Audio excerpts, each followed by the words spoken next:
a certain industry, from the rocket industry with SpaceX to the car industry with Tesla. What's your mission in life? Why you do whatever you do? Sure. Well, first of all, thank you for having me.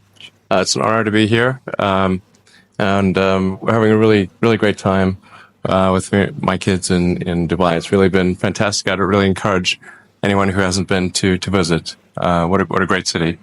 Thank you. Thank you.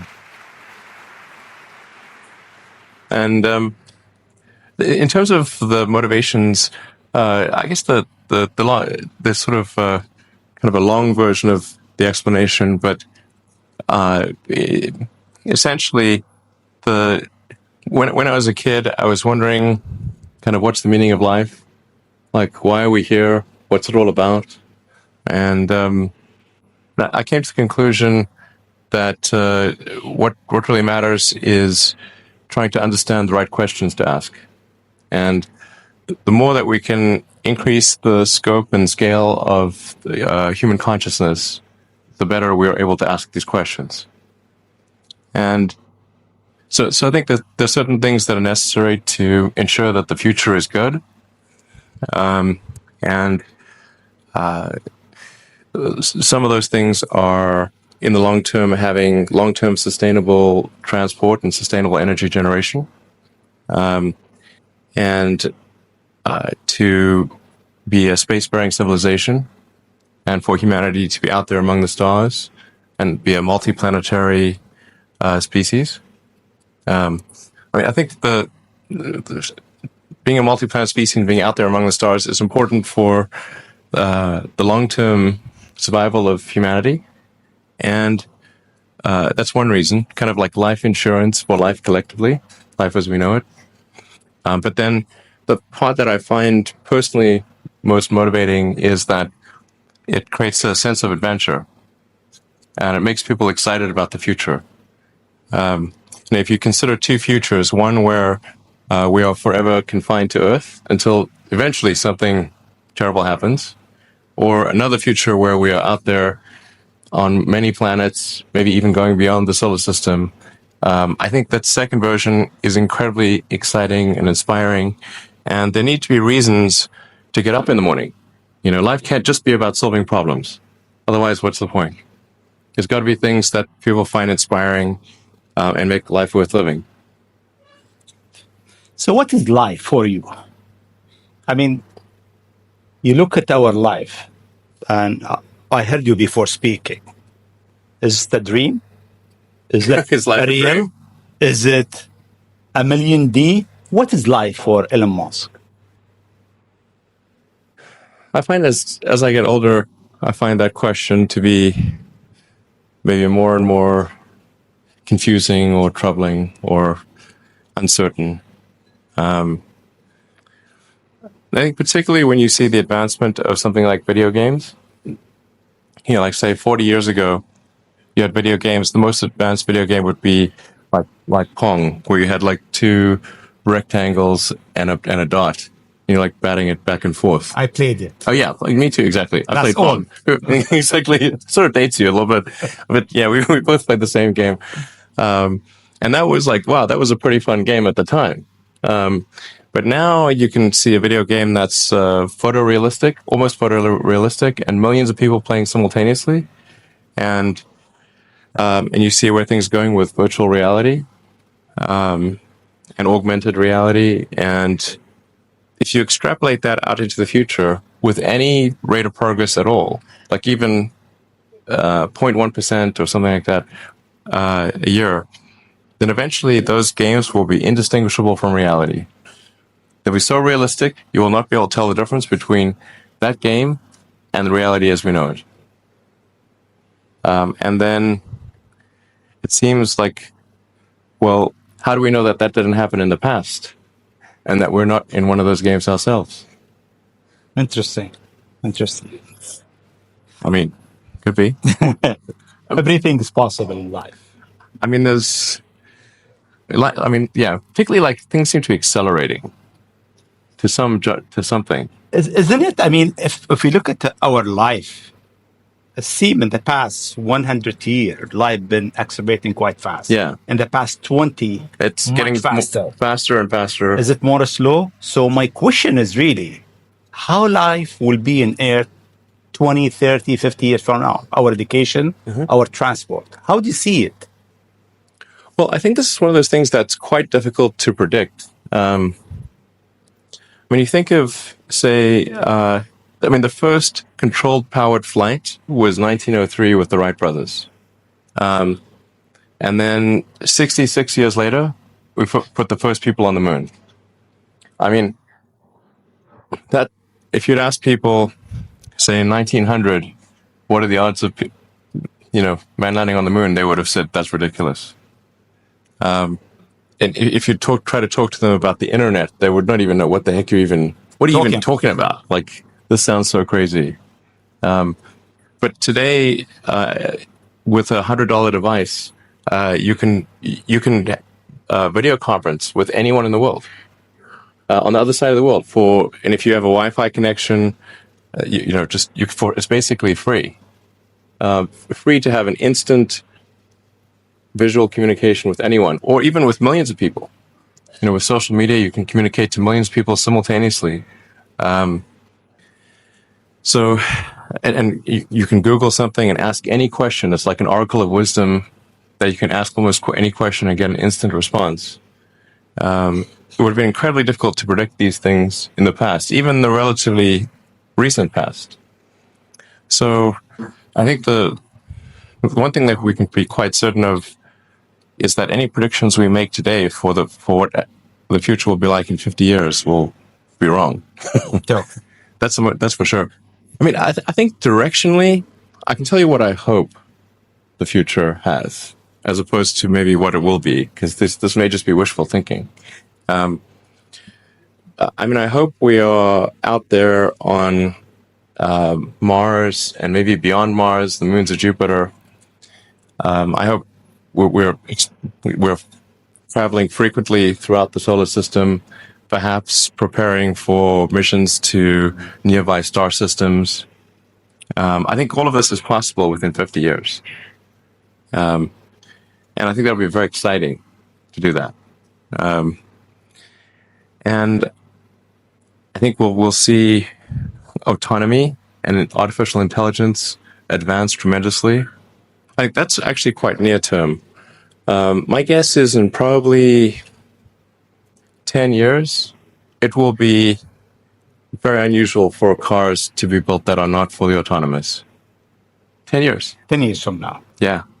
I think almost all cars built will be capable of full autonomy in about 10 years. As it is, the Tesla cars that are made today have the sensor system necessary for full autonomy, and we think probably enough compute power to be safer than a person. So it's mostly just a question of developing the software and uploading the software.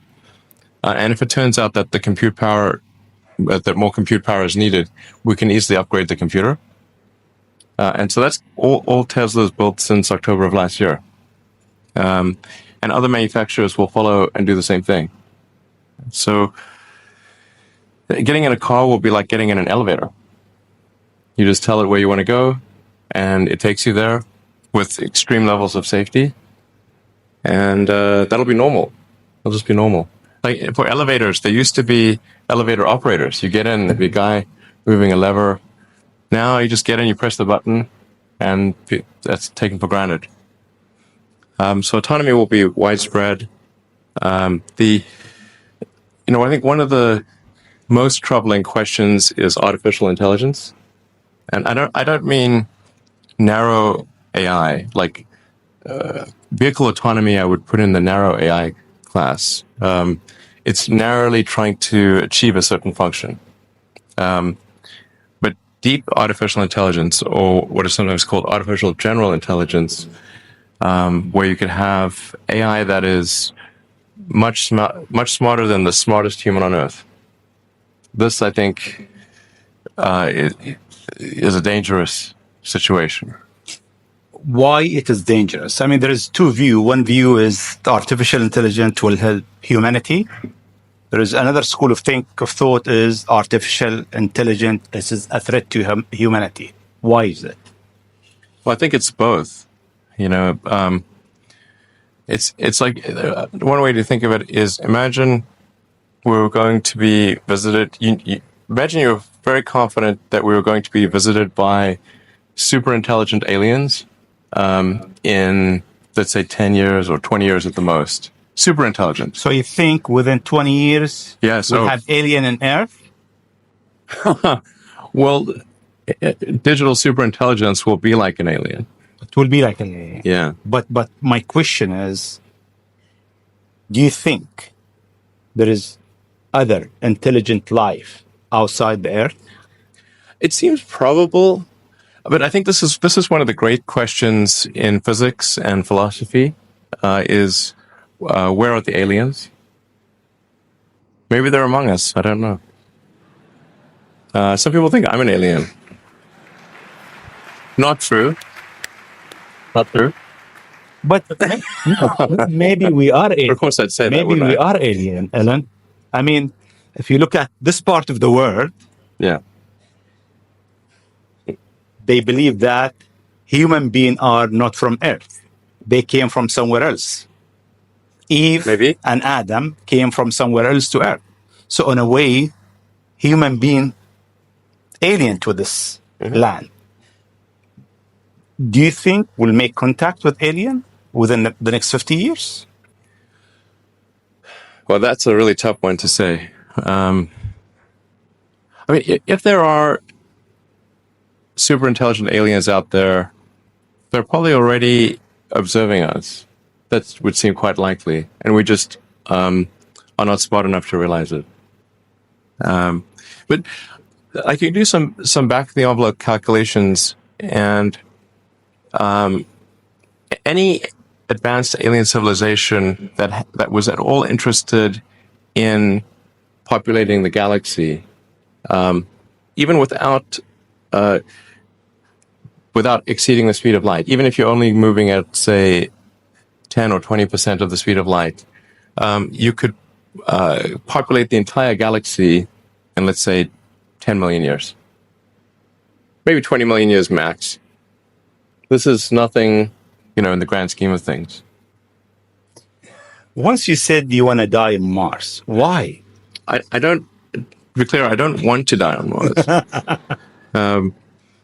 It's like, we're all going to die someday. And if you're going to pick some place to die, then why not Mars? Okay. If we're born on Earth, why not die on Mars?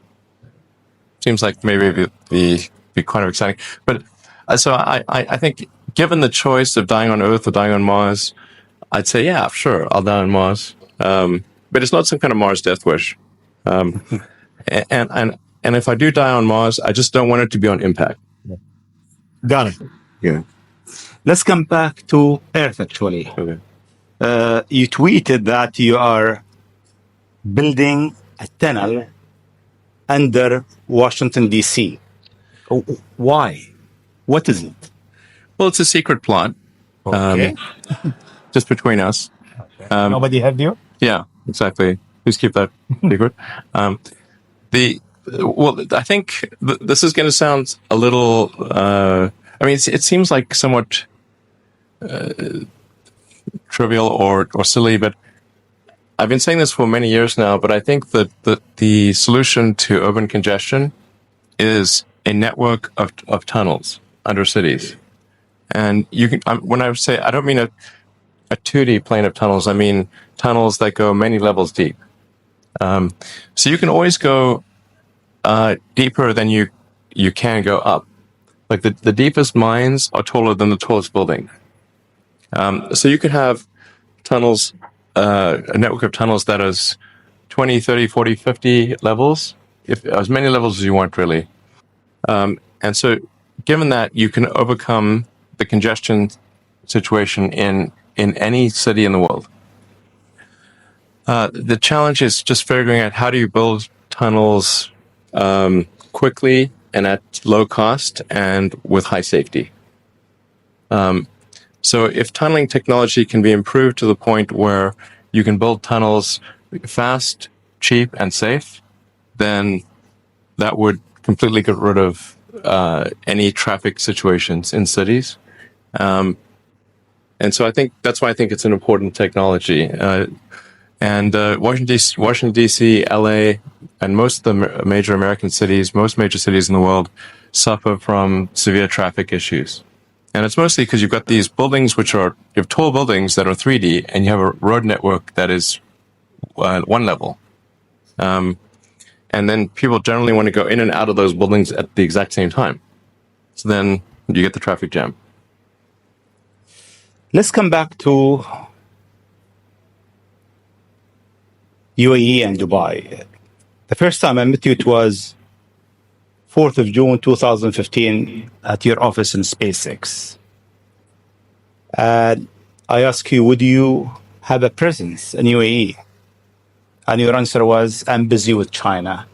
Maybe not in the near future. Yeah. And almost a year and a half later, we are here. Same time goes quite fast.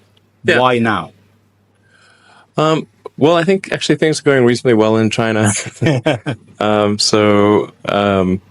With some initial challenges figuring out charging and service infrastructure and various other things, but now it's actually going fairly well. And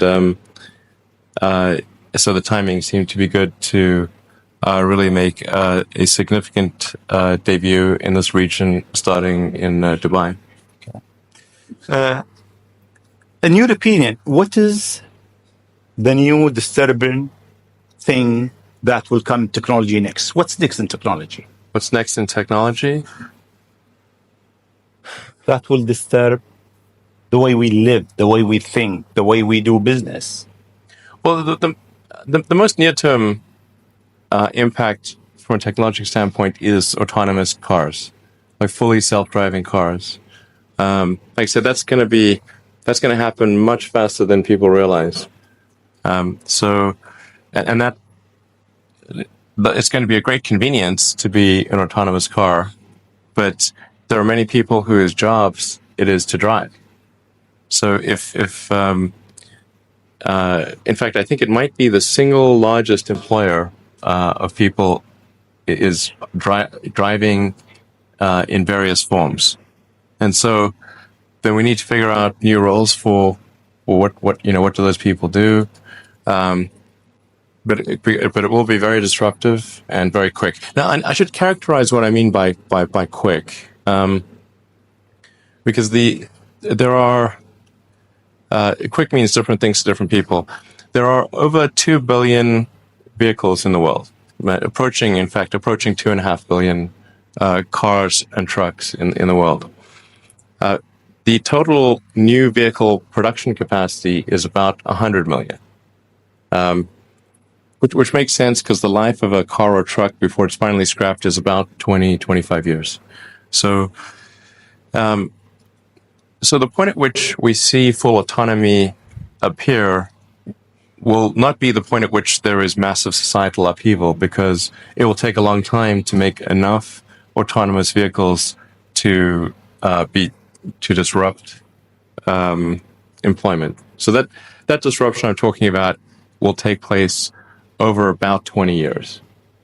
But still, 20 years is a short period of time to have, I think, something like 12 to 15% of the workforce be unemployed. Okay. This is the largest global government summit. We have over 139 government here. If you want to advise government official to be ready for the future, what is three advice you'll give them? Well, I think the first bit of advice would be to really pay close attention to the development of artificial intelligence. I think we need to just be very careful in how we adopt artificial intelligence, and to make sure that researchers don't get carried away.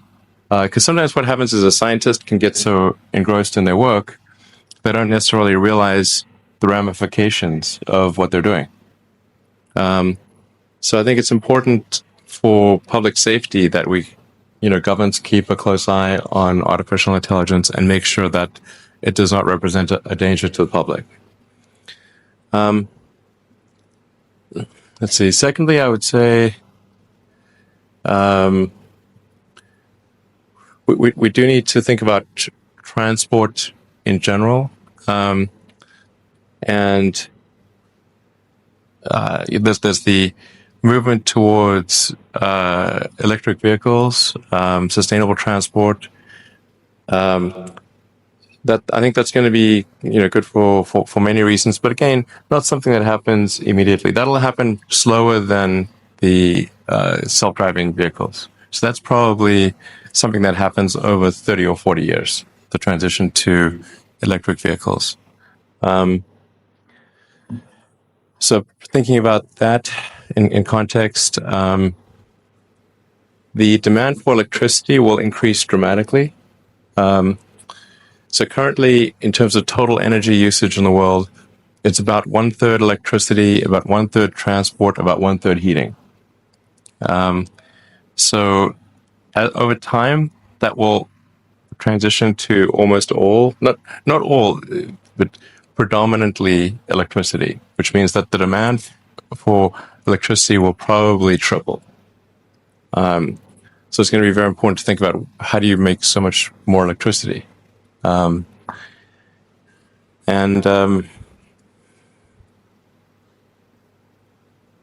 Seem they have an easy job. That's it.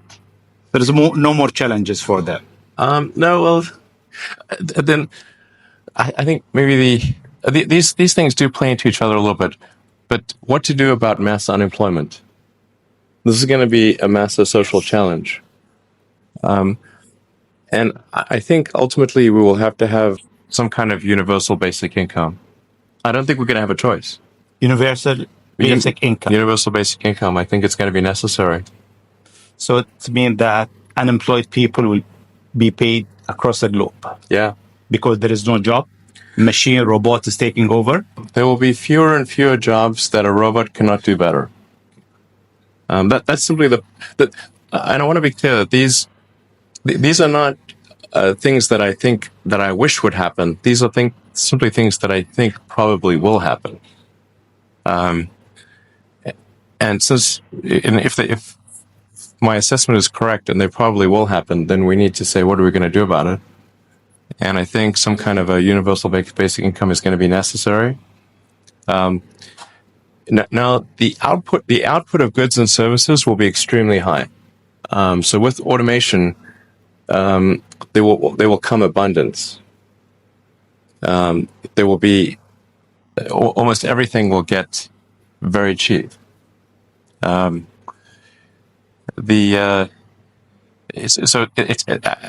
think the biggest. I think we'll just end up doing a universal basic income. It's going to be necessary. The harder challenge, much harder challenge, is how do people then have meaning? Like a lot of people, they derive their meaning from their employment. So if you don't have, if you're not needed, if there's not a need for your labor, how do you? What's the meaning? Do you have meaning? Do you feel useless? That's a much harder problem to deal with. And then how do we ensure that the future is going to be the future that we want, that we still like? No, I mean, I do think that there's a potential path here, which is, and we're really getting into science fiction or sort of advanced science stuff, but having some sort of merger with biological intelligence and machine intelligence. To some degree, we are already a cyborg. You think of like the digital tools that you have, your phone, your computer, the applications that you have, like the fact that, as I was mentioning earlier, you can ask a question and instantly get an answer from Google or from other things. And so you already have a digital tertiary layer. I say tertiary because you can think of the limbic system, kind of the animal brain or the primal brain, and then the cortex, kind of the thinking, planning part of the brain, and then your digital self as a third layer. So you already have that, and it's like if somebody dies, their digital ghost is still around. All of their emails and the pictures that they posted and their social media, that still lives, even if if they died. So over time, I think we'll probably see a closer merger of biological intelligence and digital intelligence. And it's mostly about the bandwidth, the speed of the connection between your brain and your the digital extension of yourself. Particularly output, and output, if anything, is getting worse. We used to have like keyboards that we'd use a lot. Now we do most of our input through our thumbs on a phone, and that's just very slow. A computer can communicate at 1 trillion bits per second, but your thumb can maybe do, 10 bits per second or 100 if you're being generous. So some high bandwidth interface to the brain, I think, will be something that helps achieve a symbiosis and between human and machine intelligence, and maybe solves the control problem and the usefulness problem. Getting pretty esoteric here. I don't know if this is... Close. Okay. We got it. Always you think out of the box. Your idea is so huge. You want to go to space. You decided to go to space. You did it. You decided that you want to land your rocket back. You fail 7 times, 8 times. Yeah. Like that. Then it landed. More times than I care to count. How do you come with this idea, actually? Sometimes they're pushing the human limit. You are always pushing the human limit. Why? Well, I think about what technology solution is necessary in order to achieve the particular goal, and then try to make as much progress in that direction as possible. So in the case of spaceflight, the critical breakthrough that's necessary in spaceflight is rapid and complete reusability of rockets, just as we have for aircraft. You can imagine that if an aircraft was single use, almost no one would fly. Because you can buy, like, say, a 747 might be $250 million, $300 million, or something like that. You need 2 of them for a round trip. But nobody's going to pay millions of dollars per ticket to fly to do air travel. But because you can reuse the aircraft tens of thousands of times, the air travel becomes much more affordable. And the same is true of rockets. So our rocket costs $60 million roughly. So the capital cost, if it can be used once, is $60 million.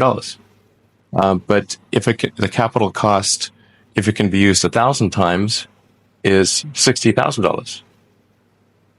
So then if you can carry a lot of people per flight, then you can get the cost of space flight to be something not far from the cost of air flight.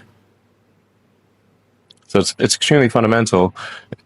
Because Earth's gravity well is quite deep, Earth has a relatively, fairly high gravity, the difficulty of making a rocket reusable is much greater than the difficulty of making an aircraft reusable. And that's why a fully reusable rocket has never been developed thus far. But if you use the most advanced materials, most advanced design techniques, and you get everything just right, then I'm confident that you can do a fully reusable rocket. Fortunately, if Earth's gravity was even 10% stronger, I would say it would be impossible. You need a team around you to deliver a lot of ideas. How do you choose your team? Based on what? Well, I suppose honestly that it tends to be gut feel more than anything else.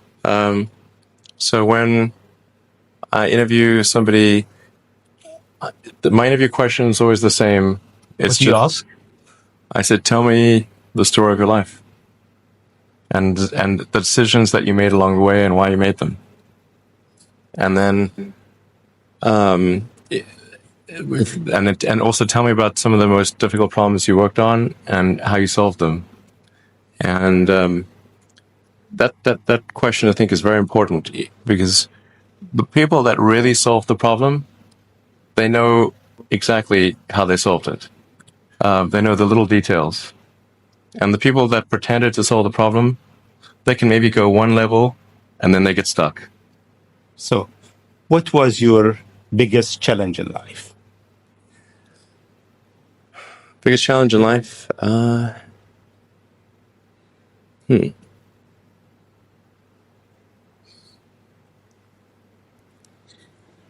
challenge. Well, no, there's a lot of them. I'm trying to decide which is which is the worst.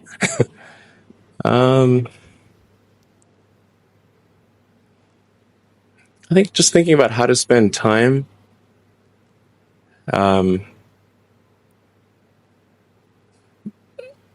One of the biggest challenges, I think, is making sure you have a corrective feedback loop and then maintaining that corrective feedback loop over time, even when people want to tell you exactly what you want to hear.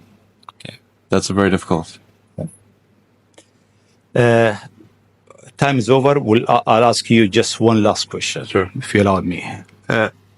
In the World Government Summit, we have so many people so many young people actually from across the globe. If you have an advice to them, young people globally who want to be like Elon Musk, what's your advice to them? I think that probably they shouldn't want to be. You? I think it sounds better than it is. Okay. Yeah, it's not as much fun being me as you'd think. I don't know. You don't think so? There's definitely, it could be worse for sure, but it's, I'm not sure I'm not sure I want to be me. Okay. But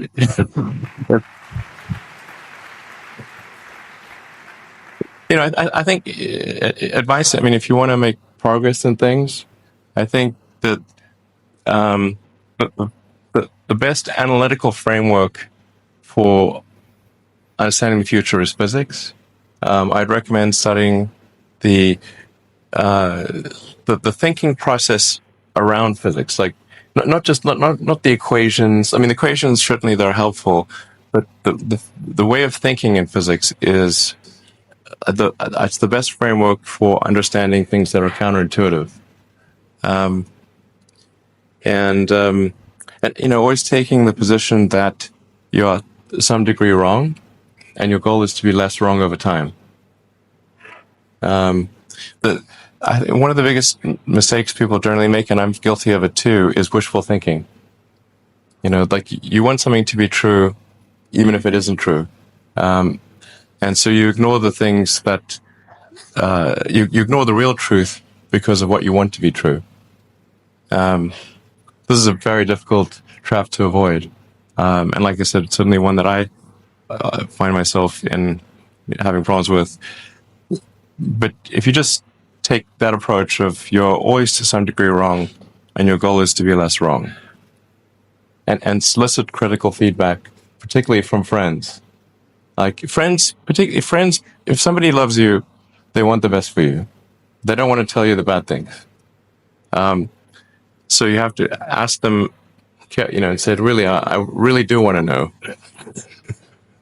and then they'll tell you. Thank you very much. Thank you, Mr. Prime Minister, my friend Tony Abbott. Congratulations to you and the people of Australia on a successful G20.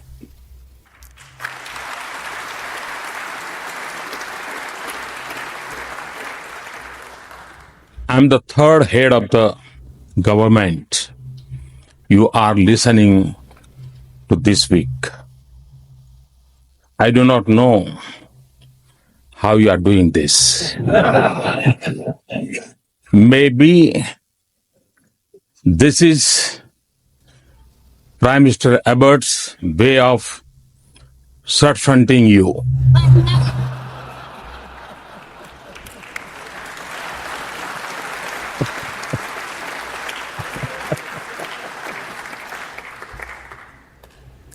But I'm truly honored and humbled by this opportunity to speak to you. I stand here as one of you, a representative of the people. I came to you with the greeting of 1.25 billion people of a nation. That is linked to the Australia by the great Indian Ocean, by our connected history and our many shared inheritance, and even more by our deeply interlinked destinies. And today, I've come to unite in the spirit as we were once by geography. The spirit that is fed by many stirring stories of human success and sacrifice. This morning, Prime Minister and I honored our soldiers who 100 years ago made the supreme sacrifice together in the Battle of Gallipoli. The man who designed this beautiful capital of Canberra, Walter Burrell Giffin, lies buried in the old city of Lucknow in India.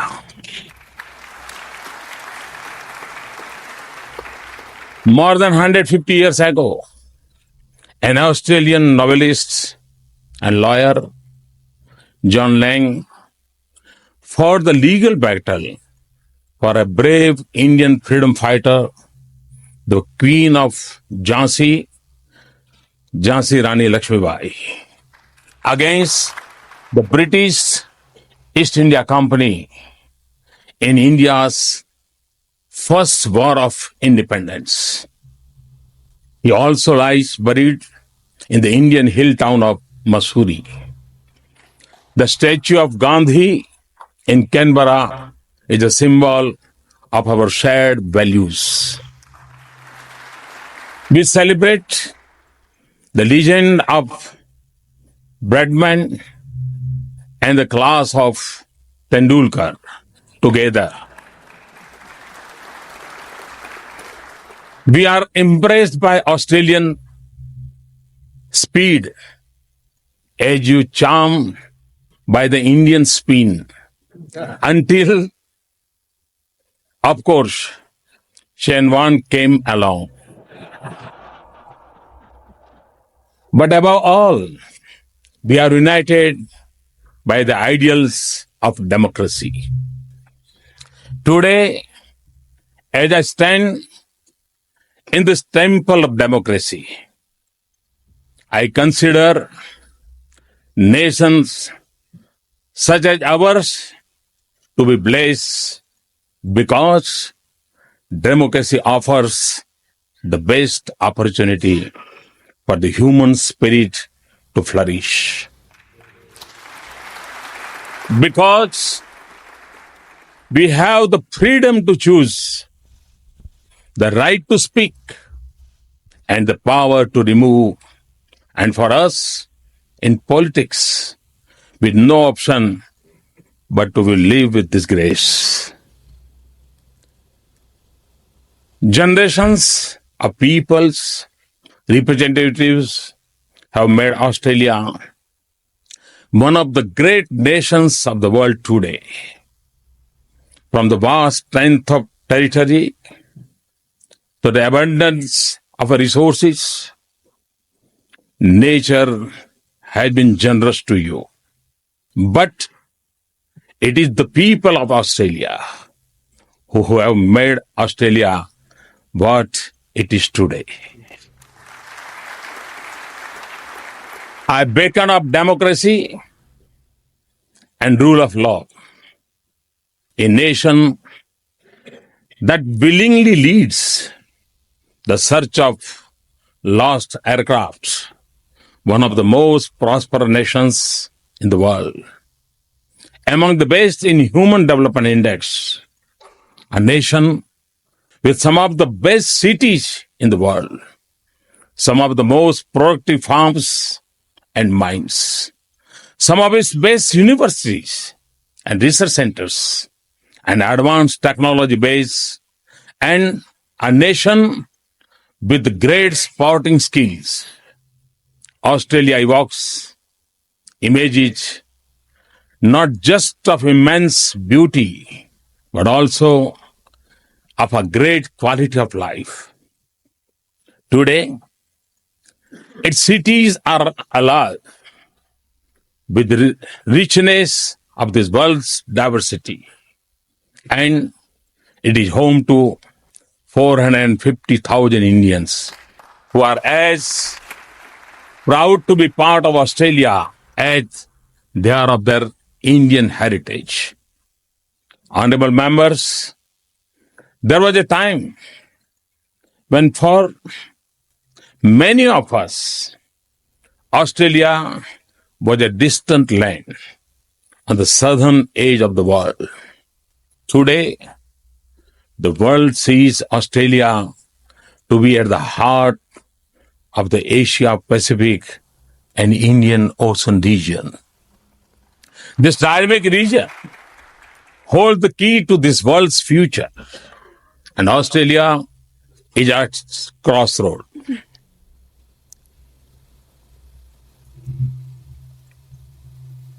And as Australia has become more engaged in this part of the world, we welcome its growing role in driving this region's prosperity and shaping its security.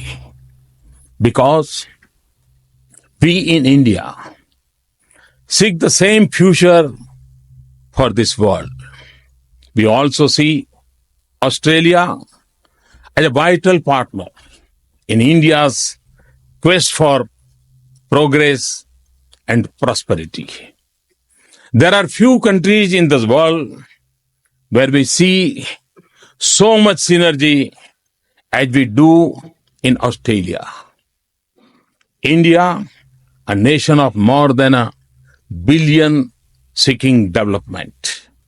Australia, a developed country of a few million people and vast resources. Since the turn of this century, India has been the second fastest growing economy in the world. Millions have lifted themselves out of poverty into a new life of possibilities. Today, we have a government with a clear majority after 30 years.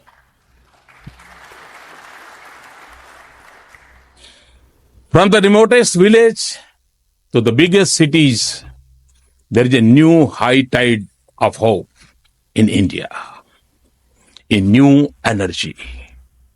It is the energy of our youth, the 800 million people below the age of 35, eager for change, willing to work for it, because now they believe that it is possible,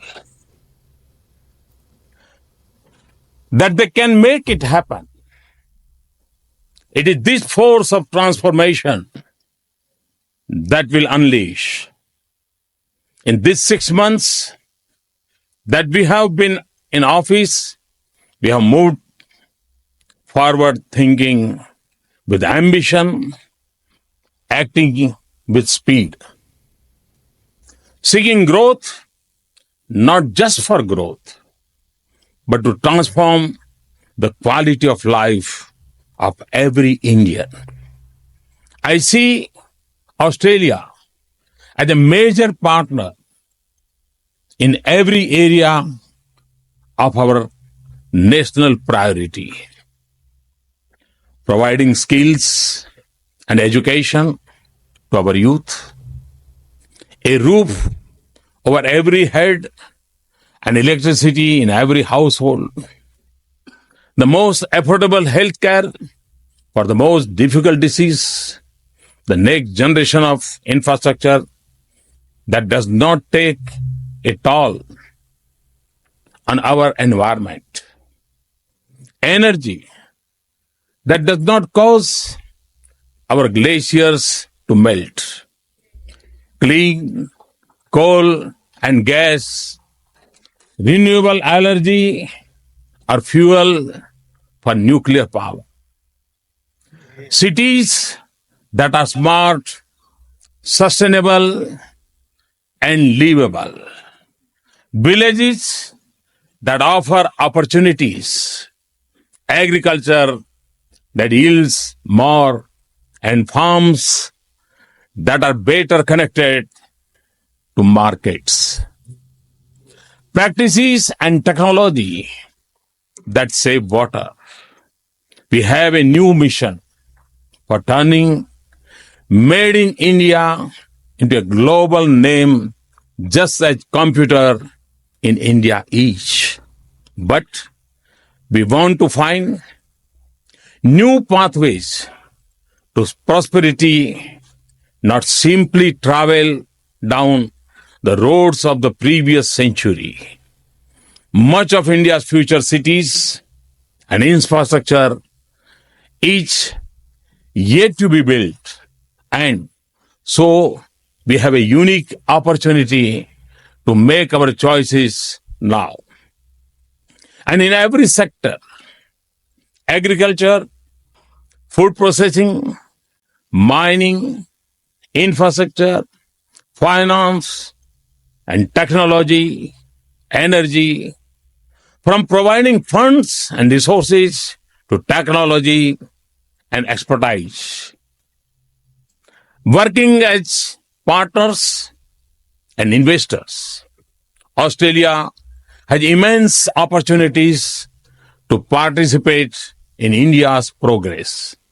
In turn, India will be the answer to your search for new economic opportunities and your desires to diversify your global economic engagement.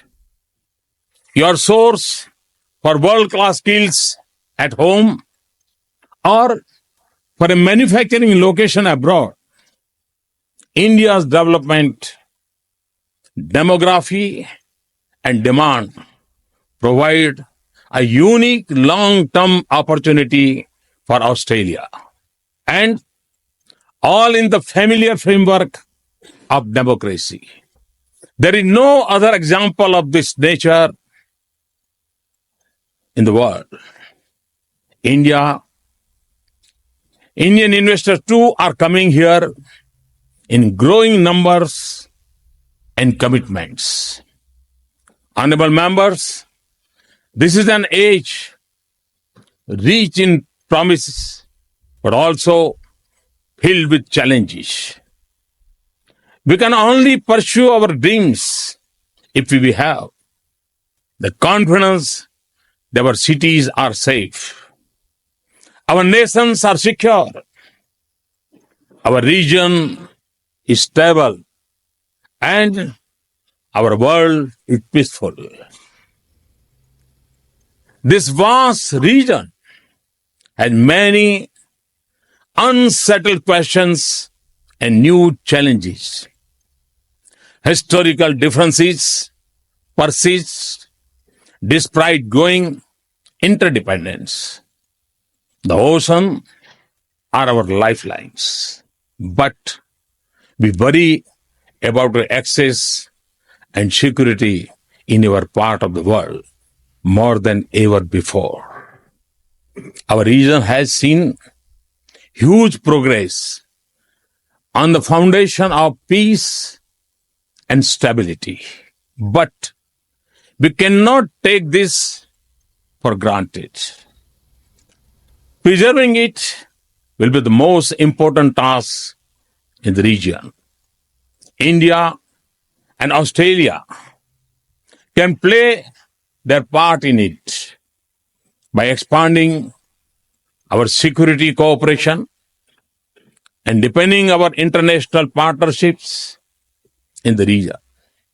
But we do not have to rely on borrowed architecture of the past. Nor do we have the luxury to choose who we work with and who we do not. But what we do need is to work together and with others to create environment and culture that promotes the currency of coexistence and cooperation, in which all nations, small and big, abide by international law and norms.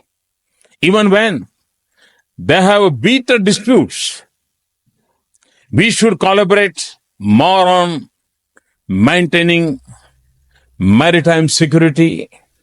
We should work together on the seas and collaborate in international forums. And we should work for a universal respect for international law and global norms. We must also support the process of economic integration across the region and an open globe trading system that remains integrated. We must guard against regional trade initiatives becoming instrument of political competition. However, economic integration by itself would not be a strong basis for peace and stability. Without strong regional institutions, India and Australia are members of several institutions that are critical for the region and the world. We should coordinate more closely in East Asia. Summit, G20, and the Indian Ocean Region Association. Honorable members in our interconnected world, our shared challenges extend beyond our region. Terrorism has become a major threat for us all. In India, we have seen its face closely for 3 decades, and we see it with the clarity that comes with it. Terrorism is changing in character and expanding in its reach. Internet has made recruitment and call to violence self-generated. It also feeds off money laundering, drug trafficking, and arms smuggling. We have to deepen our bilateral security cooperation. But we need a comprehensive global strategy for a global problem. It will require closer security cooperation, but even more, a policy of no distinction between terrorist groups, of discrimination between nations. A resolve to isolate those who harbor terrorists, willingness to empower states that will fight them. A social movement against extremism in countries where it is most prevalent. And every effort to de-link religion and terrorism. As I look to the future, We would also need to ensure that outer space and cyberspace remain instruments of connectivity and prosperity, not new frontiers of conflict. Responding to the region's disasters, combating proliferation, acting against piracy, we work together on a full range of security challenges. Honorable members, since my government entered office, no region has seen more intense engagement on India's part than the Asia Pacific region, because we understand how deeply our future is linked to this region. India and Australia can play cricket hard with each other, and I suspect we will next month. But we see Australia as one of our foremost partner in the region. I was pleased to host Prime Minister Tony Abbott as my first state guest in September.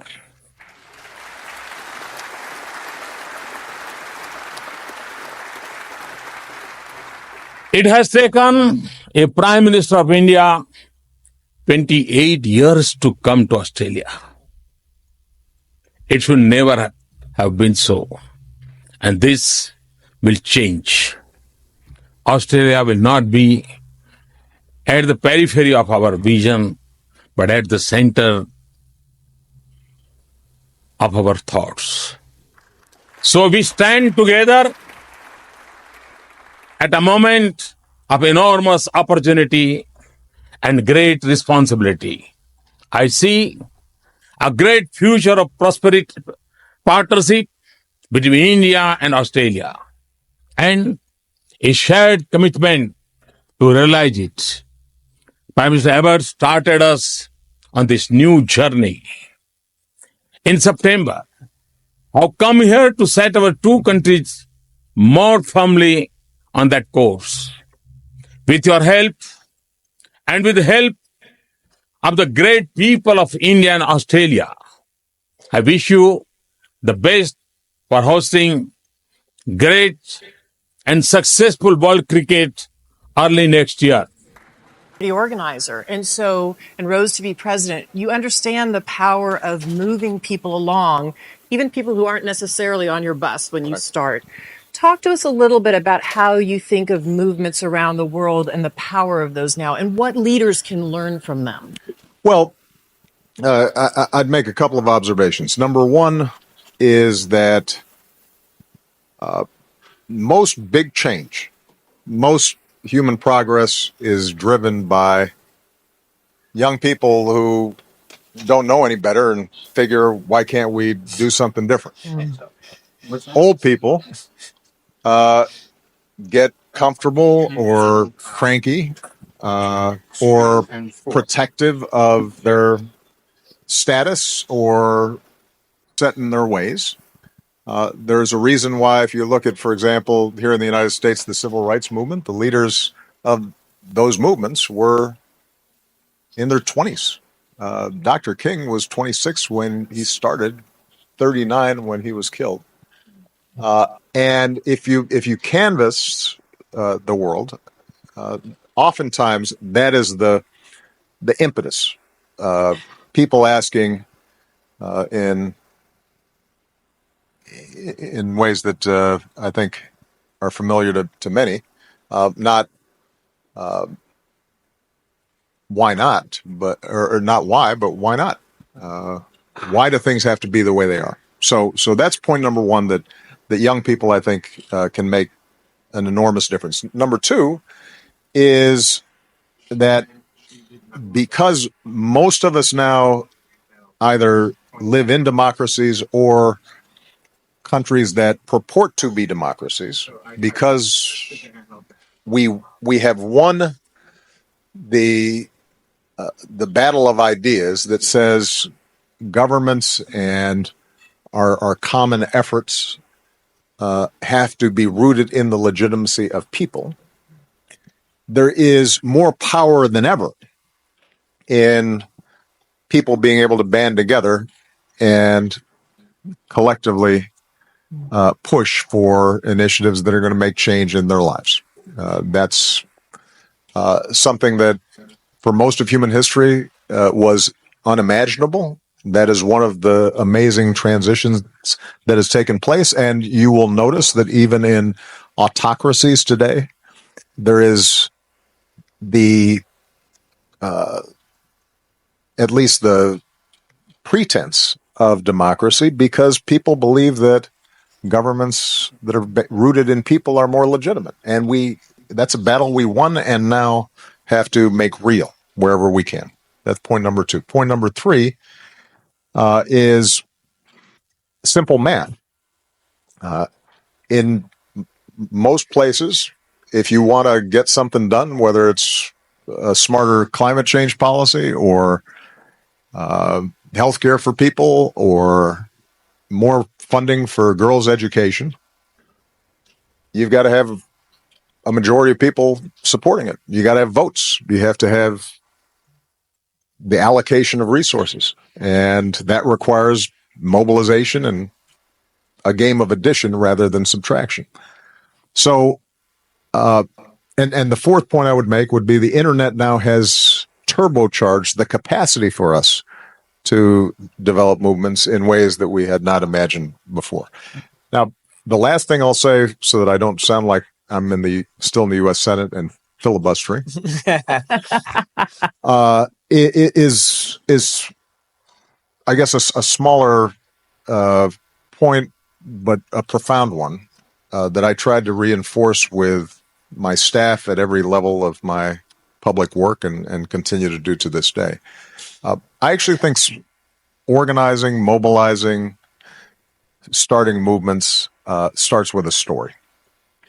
And you can't create a story that moves large numbers of people unless you are able to listen and hear to the story of the person next to you. The story of your neighbors, the stories of your coworkers, the stories of your community, the story of people who are not like you.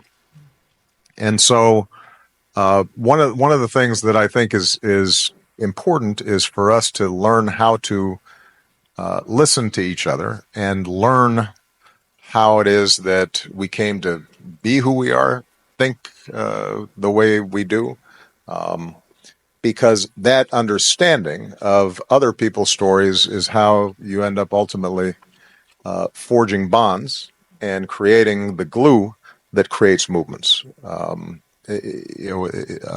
Every great movement, if you think about Gandhi in India, it started with his understanding of India's story and his own story, and seeing Indians in South Africa discriminated against, and recognizing that there were traditions and myths and a power in those stories that ended up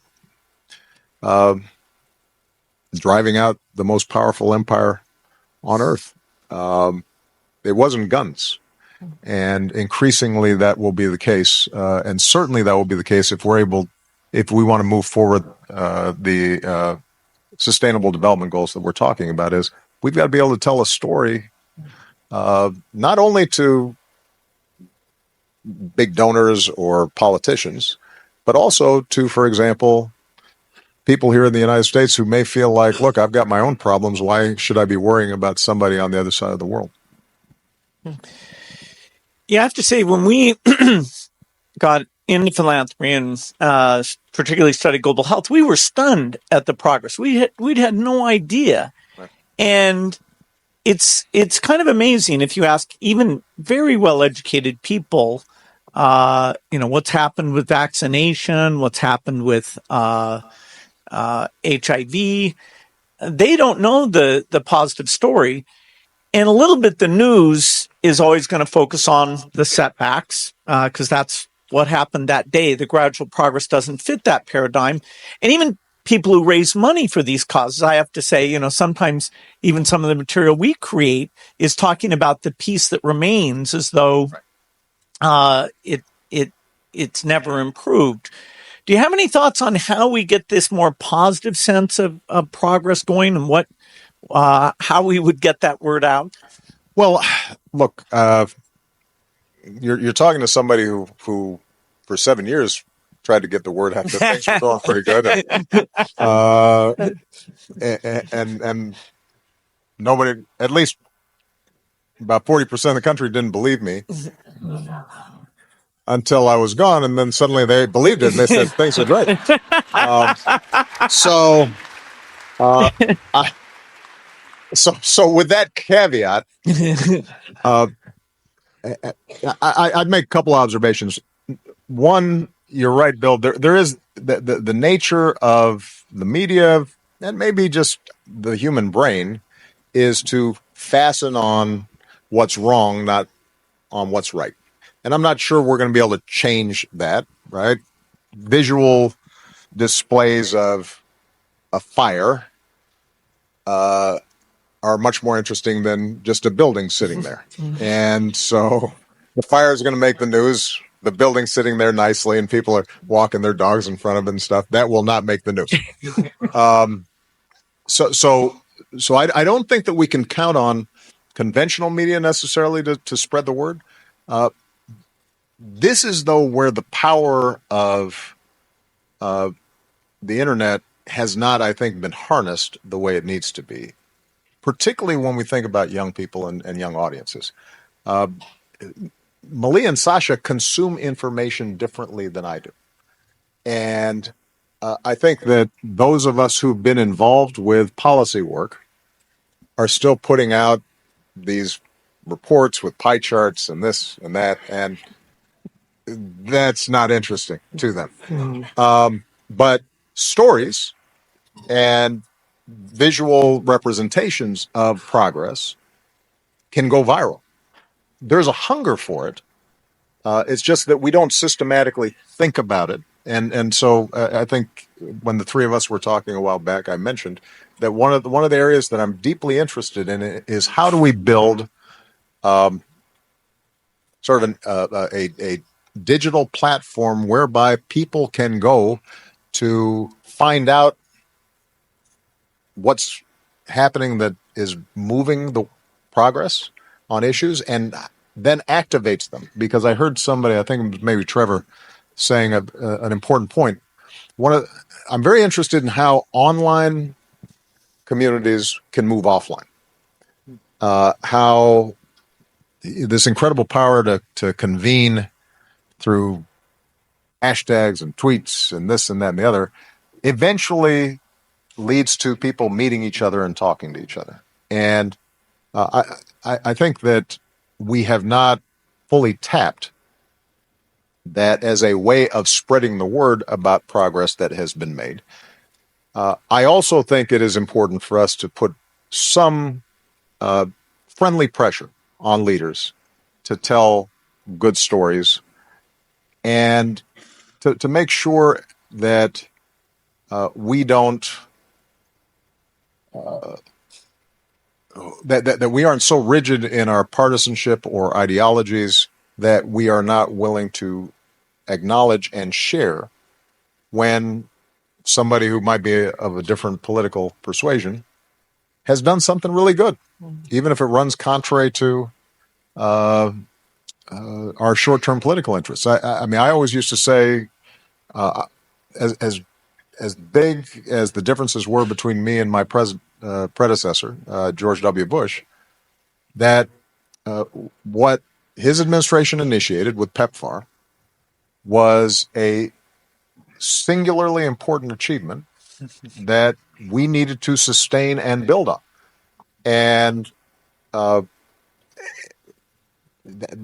didn't think that somehow detracted from me to say that somebody from another political party did something really smart and really good and deserved credit for it. And I feel as if these days, within our political circles, that's a hard thing for people to bring themselves to do.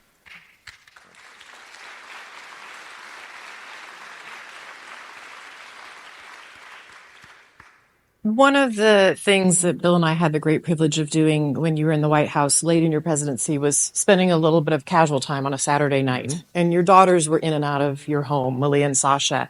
And you've been to our house earlier this summer and saw Rory and Phoebe, two of our three, in and out of our house. Our daughter Jen is here in the front row. Tell me about. Jen's like, thanks, Mom. Yeah, sorry. You weren't home that night. But she's about the age of. That's our job, to embarrass you. Exactly. That's what we do. I just did it. Job done right there.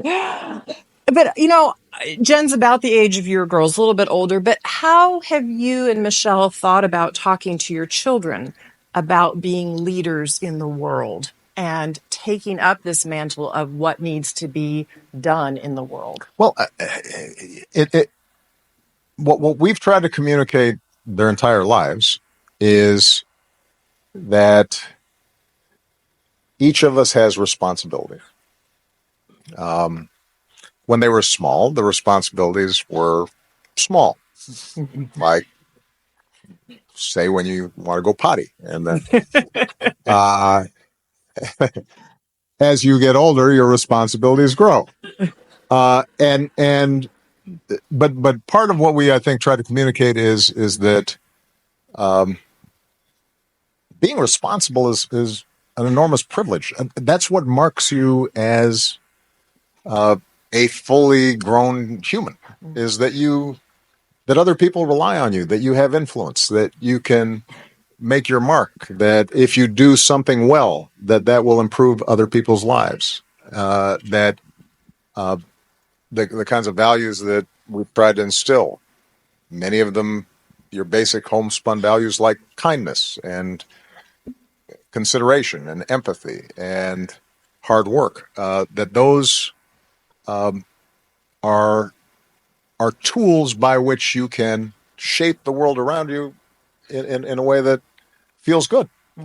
And so what we've tried to encourage is that the sense that it's not somebody else's job, it's your job. And I think that's a ethic that they've embraced.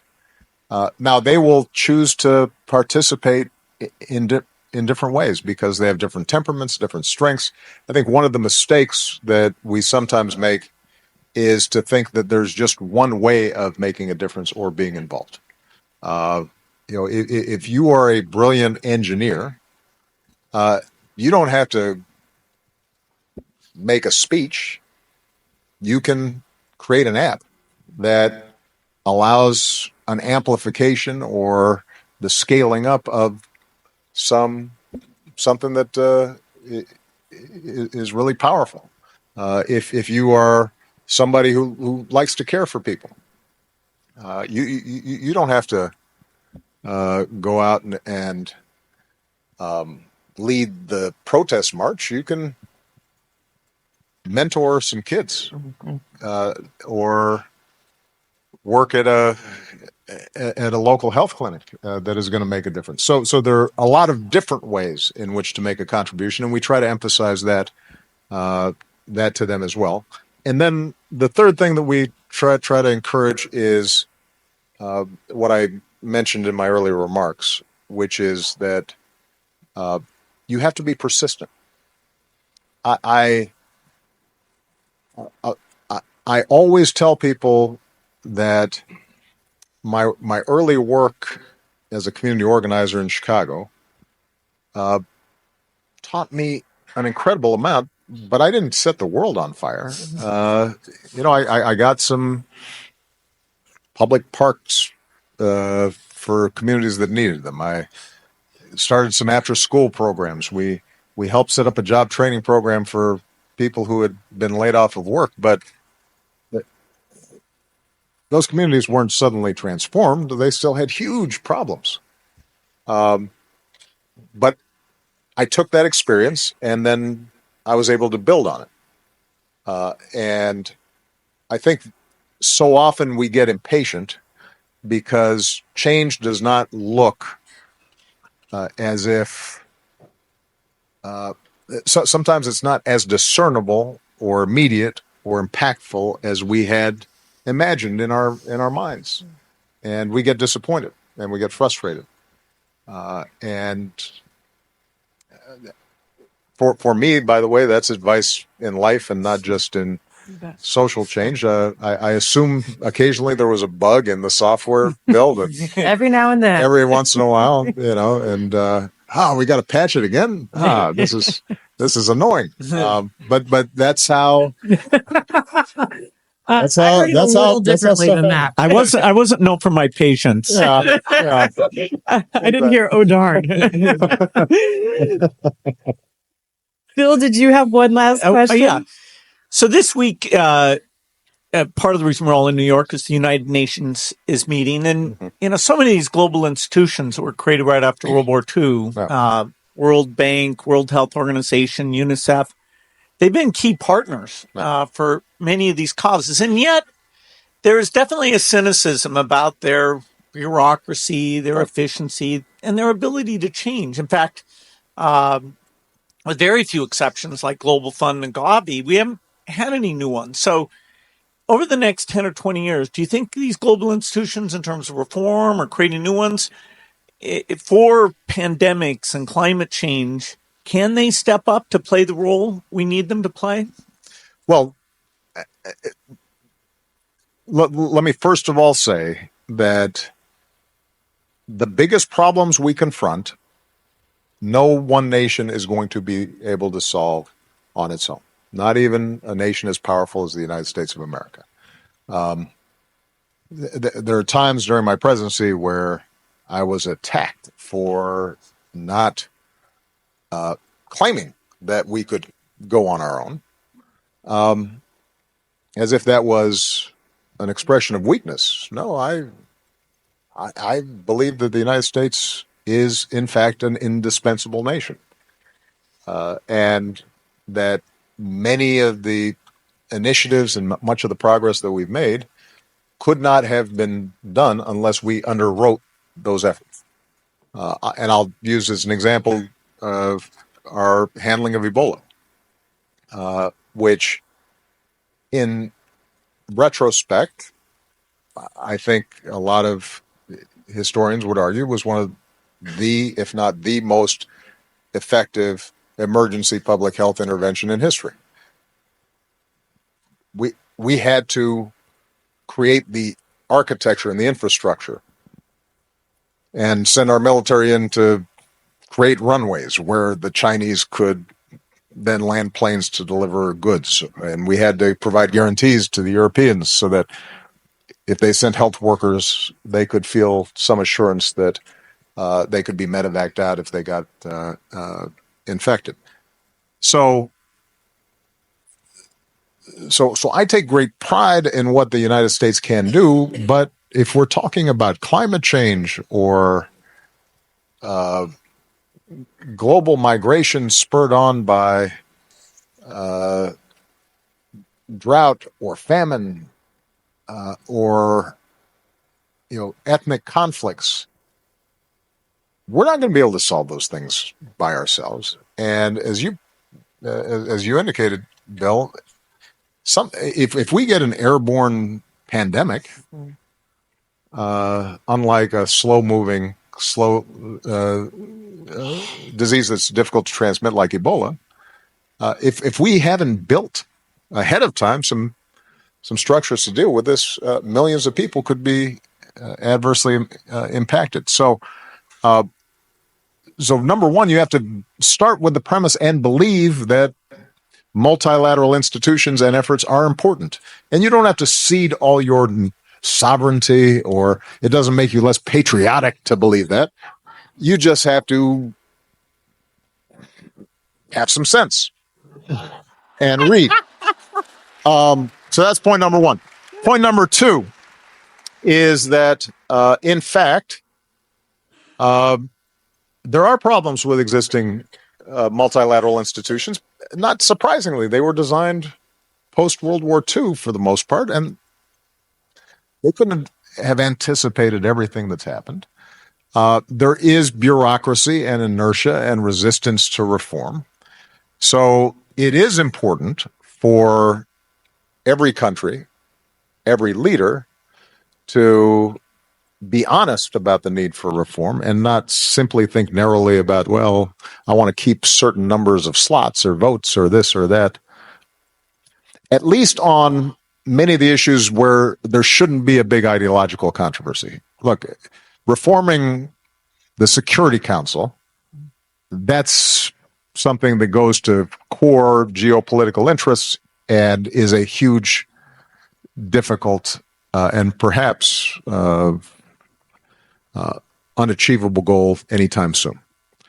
On the other hand, making sure that the WHO works well and that we have a sufficient security trigger when a pandemic or something else happens, that is achievable. And it shouldn't be controversial. It's just a matter of digging in and getting the work done. When it comes to girls' education, there may be cultural resistance in some places to actually getting it done, but generally speaking, there aren't that many folks who will explicitly say, I'm sorry, we don't want to educate our girls and women. As a practical matter, you may see that in certain countries, but at the level of our multilateral institutions, there should be a broad consensus. And so what I would hope for is that we come up with concrete plans in those areas, oftentimes with respect to the Sustainable Development Goals, are areas where there is a consensus on at least the aims, if not always the means. And think about how can we improve delivery systems, how can we improve their operations on a day-to-day basis. But ultimately, the last point I would make, that requires leaders to feel as if it matters and is important. That in turn requires the public think that it matters and is important, because unfortunately, what you discover is that most politicians and elected leaders are followers and not leaders. They're called leaders, but most of the time they follow.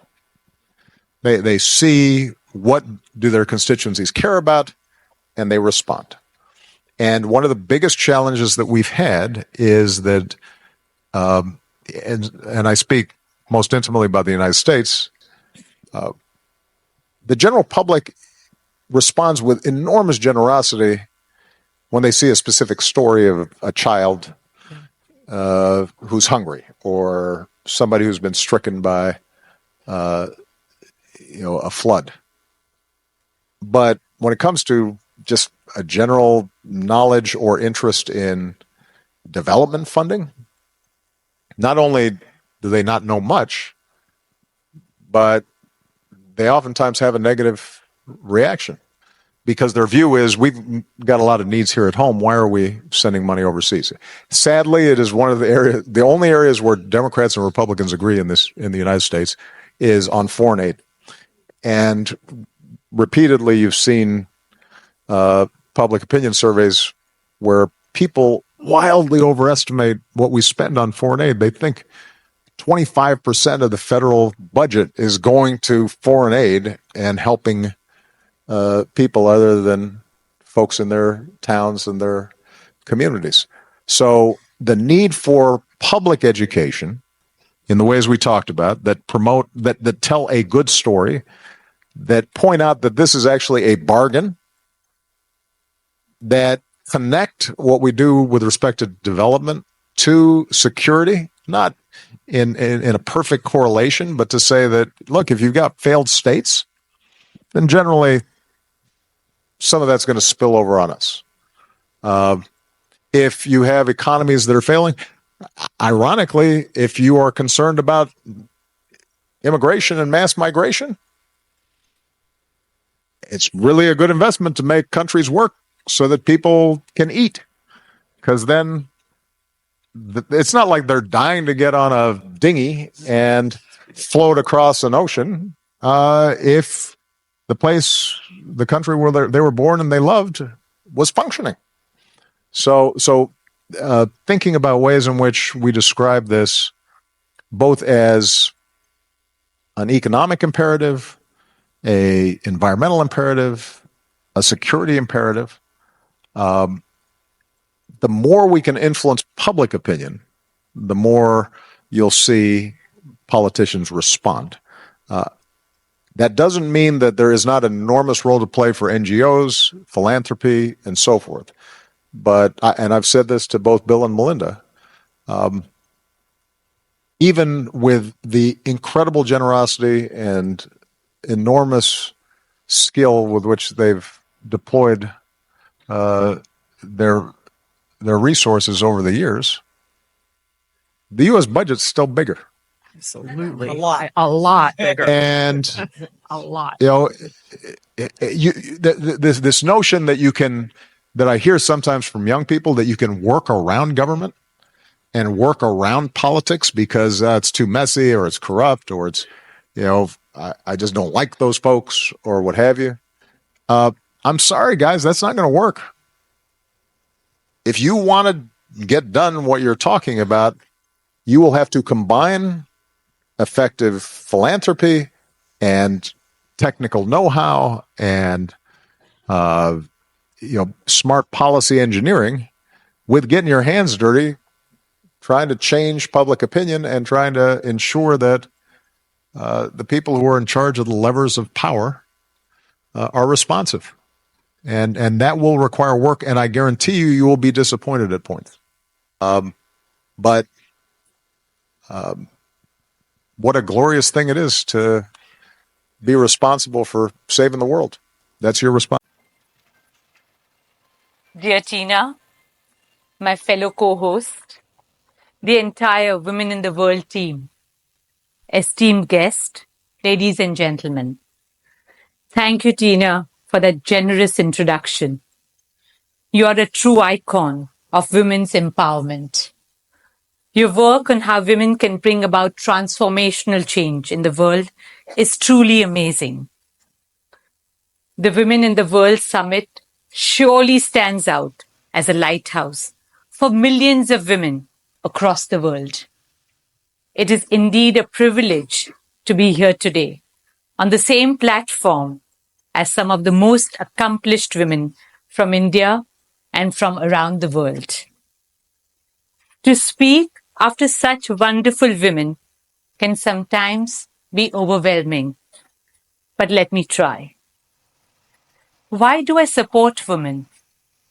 And what does it really mean to me? Well, it's not about me. It's about uplifting millions of women in this country. Reliance Foundation directly impacts the lives of more than 2.2 million women in India. Through its initiatives in education, health, rural transformation, disaster response, and sports. Why do we do this? Is it philanthropy? Is it CSR? Of course, it's all of these, but much more. The reason I do this is because I owe a debt.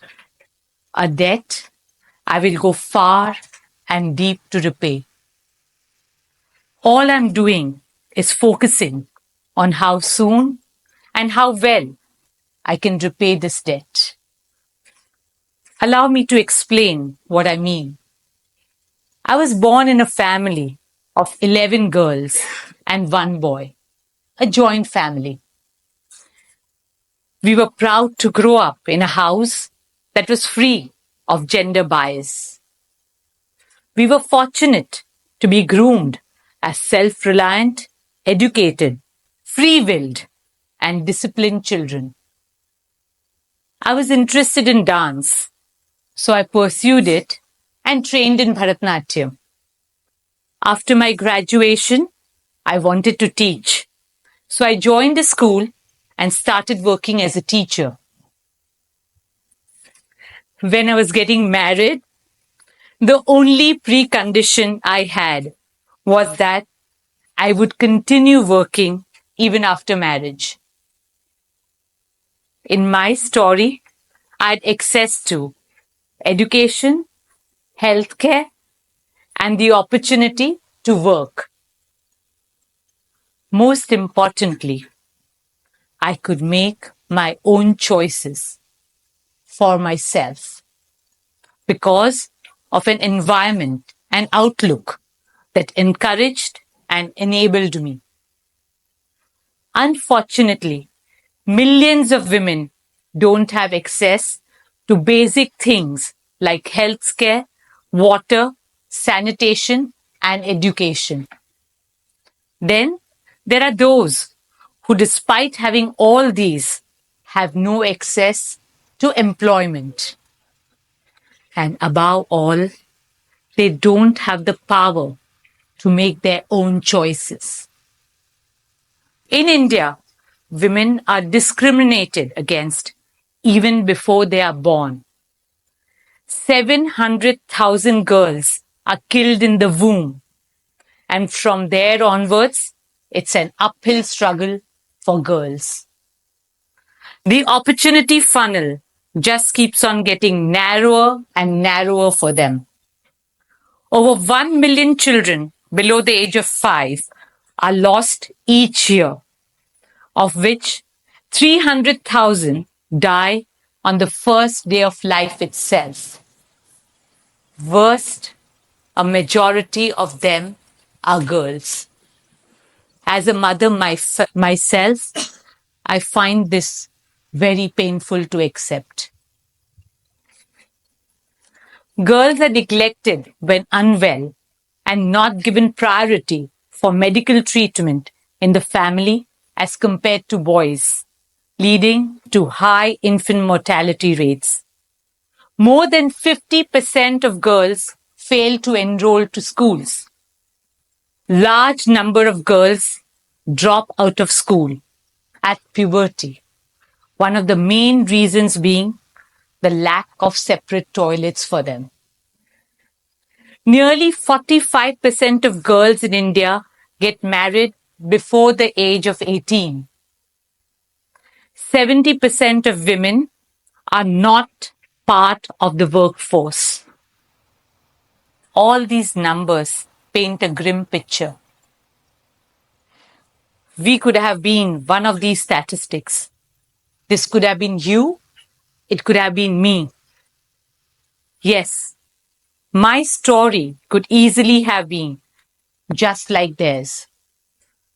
But I got lucky. Let me explain how. First, I got lucky through a lottery called births. I was born into a family that gave equal opportunities to girls and boys. Then, I won a lottery called education because my family believed in the power of education, especially for girls. And then, I met Mukesh. Mukesh encouraged and supported me to pursue my passion, be it education, dance, or sports. Thus, I continued making my own decisions and my choices even after marriage. But my story could have been very different. My story could easily have been just like that of many other women in India. And that is why I owe a debt. We all owe a debt to our sisters who are not as fortunate. We stand at a very important time in history, a time when a crucial difference can be made.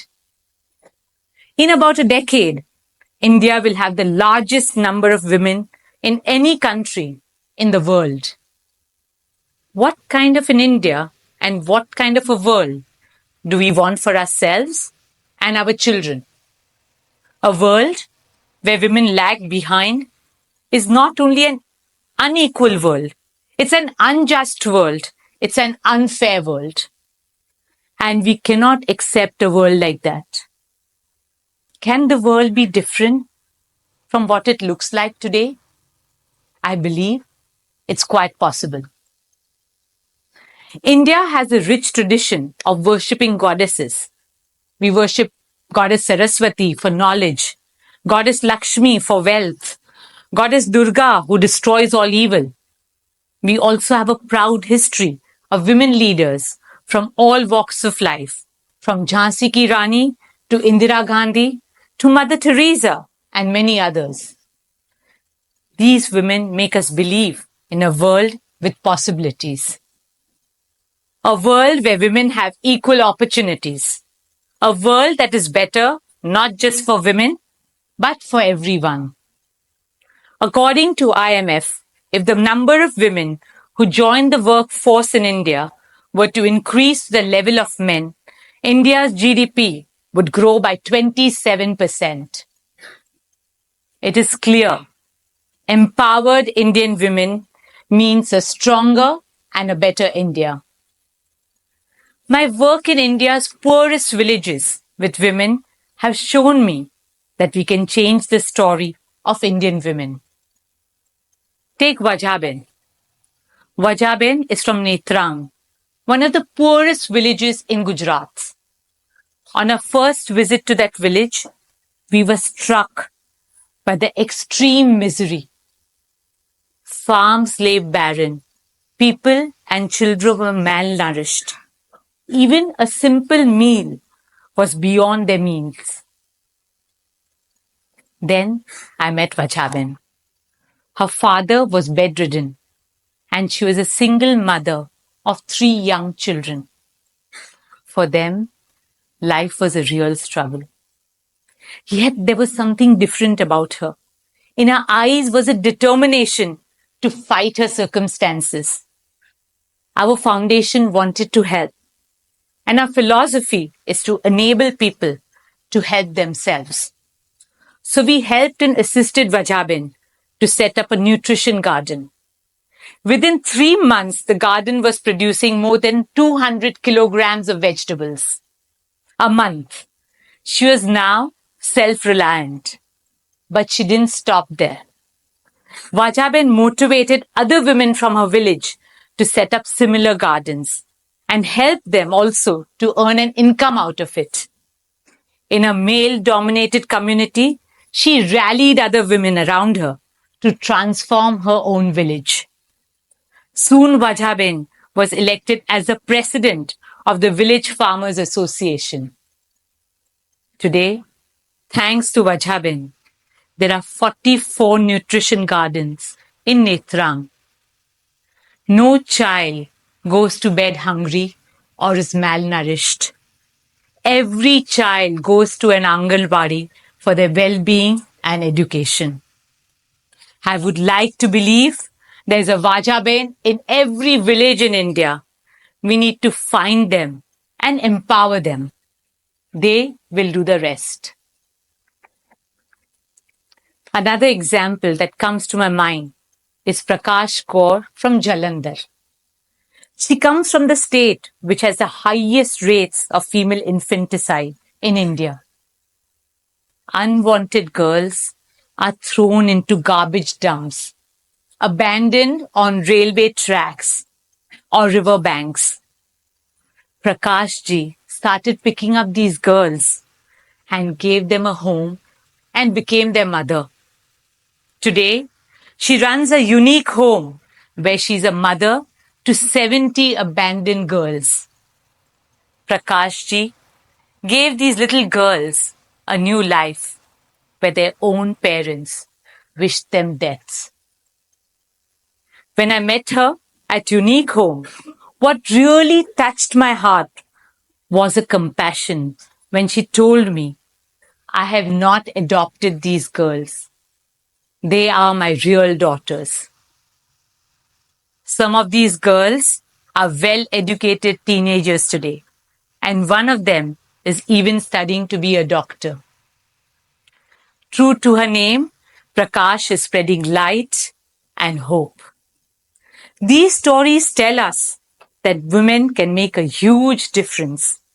However, we need millions of such stories. To achieve this, we need the right mindset and the right tool set as a society and as a community.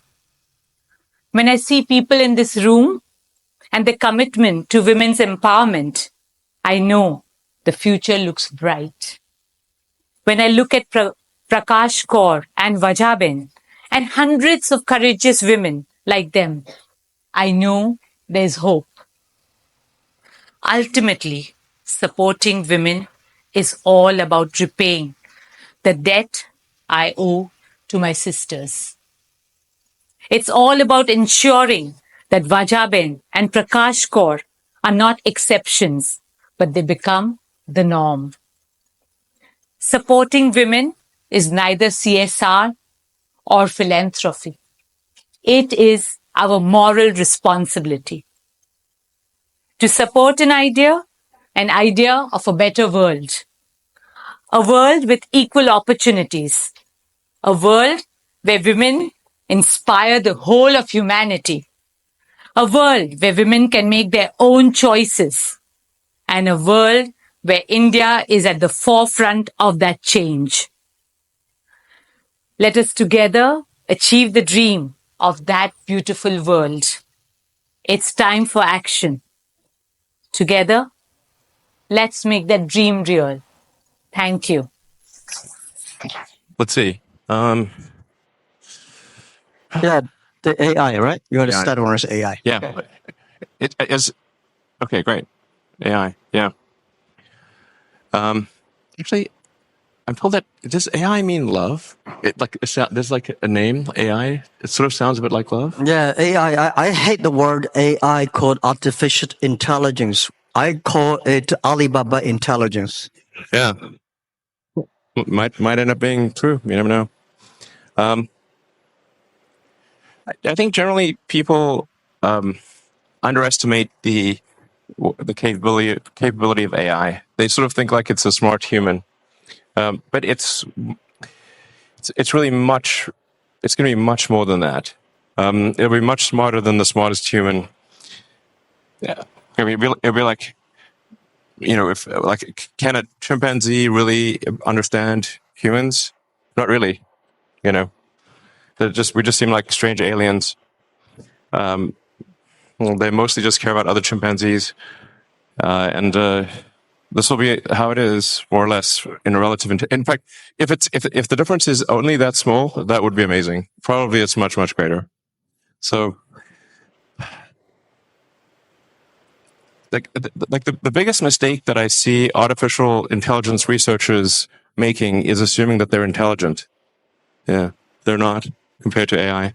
And so a lot of them cannot imagine something smarter than themselves, but AI will be vastly smarter, vastly. So what do you do with a situation like that? What do you do with a situation like that? I'm not sure. I hope they're nice. I mean, I have obviously some. I think in a situation where the old saying, if you can't beat them, join them. That's what Neuralink is about. Is like, can we go along for the ride with AI? I mean, I really think that there should be other companies like Neuralink, essentially to create a high bandwidth interface to the brain, because right now we are already a cyborg. People don't realize we are already a cyborg because we are so well integrated with our phones and our computers. The phone is almost like an extension of yourself. If you forget your phone, it's like a missing limb. But the bandwidth, the communication bandwidth to the phone is very low, especially input. So, in fact, input bandwidth to computers has actually gone down because of typing with 2 thumbs as opposed to 10 fingers. There's a big reduction in bandwidth. Input bandwidth has gone up because of video and imagery. So input bandwidth is many orders of magnitude greater than output bandwidth. But at a certain point, we'll just, assuming a benign scenario with AI, we will just be too slow. To something, let's say a computer that has like an exaflop of, many exaflops of compute capability, a millisecond is an eternity, and to us, it's nothing. So I always think like human speech to a computer will sound like very slow tonal wheezing. It's kind of like whale sounds. Yep. Because what's our bandwidth? Like a few hundred. Vision about the technology. I'm not a tech guy. I think more about life. I think AI is going to open a new chapter of the society, of the world, that people try to understand ourselves better rather than the outside world. And it's so difficult to predict the future. 99.99% of the predictions the human being had in the history about the future, all wrong. Including that one? Oh yeah. Only, the 0.00% of the prediction are right. They're right because by accident. Yeah, but it's also true that 80% of statistics are false. Yeah. So my meaning is Old room. Come on, guys. That was a joke. mine is I'm happy about the artificial intelligence or Alibaba intelligence that's going to understand the inside of the human better. So when people worry a lot about artificial intelligence, people should have more confidence in themselves, because I think if a lot of solutions we don't have today, but there will be solutions tomorrow. We don't have solutions, but the young people will have solutions. So I'm quite optimistic, and I don't think artificial intelligence is a threat. I don't think artificial intelligence is something terrible, but human beings are smart enough to learn that. And to me, artificial intelligence is just like people worry a lot about this today. Are those people I called college smartness? People like us, street smart, we never scared of that. We think it's a great fun, and we want to change ourselves to embrace it. I don't know, man. That's like famous last words. Let me tell you, AI is, I mean, you look at sort of the rate of advancement, just in general, the rate of advancement of computers is insane. And like a good example would be video games. If you go back 40 years ago, 50 years ago, maybe you had Pong. That was just two rectangles and a square. Now you've got photorealistic real-time simulations with millions of people playing simultaneously. If you assume any rate of improvement at all, the games will be indistinguishable from reality. You will not be able to tell the difference. Either that or civilization will end. Those are the two options. But even if the rate of technology improvement slowed down by 1,000, then okay, advance 1,000 years, or 10,000 years. This is still very tiny. Civilization has been around for probably, arguably, I think 7,000 years or something like that. If you counted from the first time there was any writing, any recorded symbols, besides cave paintings. There's a very tiny amount of time, considering the universe is 13.8 billion years old. I mean, if civilization lasted for 1 million years, we would only increment the third decimal point after 13.8 billion years. If we lasted for 1 million years. So that seems like a long time. Given that we've only been around for 7,000 years, it's been kind of a roller coaster on the civilization front. So, I mean, I'm a naturally optimistic person, to be clear. I'm not saying, hey, doom and gloom. I'm just saying this is the apparent pattern. The rate of change of technology is incredibly fast. It is outpacing our ability to understand it. Well, I'm not sure. Is that good or bad? I don't know. I mean, it seemed to me some time ago that you could sort of think of humanity as a biological bootloader for digital superintelligence. If for those who know what a bootloader is, a very tiny piece of code without which the computer cannot start. But it's sort of like the minimal bit of code necessary for a computer to start. Like you couldn't evolve silicon circuits. There needed to be biology to get there. Good. Yeah. Well, let's talk about something fun. I admire that you want to go on the Mars. Shall we go to the Mars? Yeah. Yeah. So, what will the life look like on Mars? Are you both moving? What do you think about that? Actually, I'm not interested in Mars. I just came back from there, so I'm more interested on the Earth, the things, what's going on happening here. So, why you're so curious about the Mars? Well, I think the thing about Mars is that I think it's important for us to take the set of actions that are most likely to continue consciousness into the future. What increases the probability of consciousness of continuing into the future? I think we should not take it for granted that consciousness will continue, because we have not encountered any aliens. Where are the aliens? This is the Fermi paradox. This is one of the most important questions. How come we've not found any aliens? There's people out there who think we've found aliens. Trust me, I would know. We have not. Okay. People ask me, you've been to Area 51. Okay, please. SpaceX actually has Area 59. It's even better, 8 better than 51. So, among the set of actions we can take that are likely to increase the scope and scale of consciousness such that we are better able to understand the nature of the universe, one of those actions is to become a multi-planet species or ensure that life is multiplanetary. Not because I think something that it's not from the standpoint of it just being an escape hatch, or because I think that Earth is doomed, but there is a certain probability that is irreducible that something may happen to Earth, despite our best intentions, despite everything we try to do.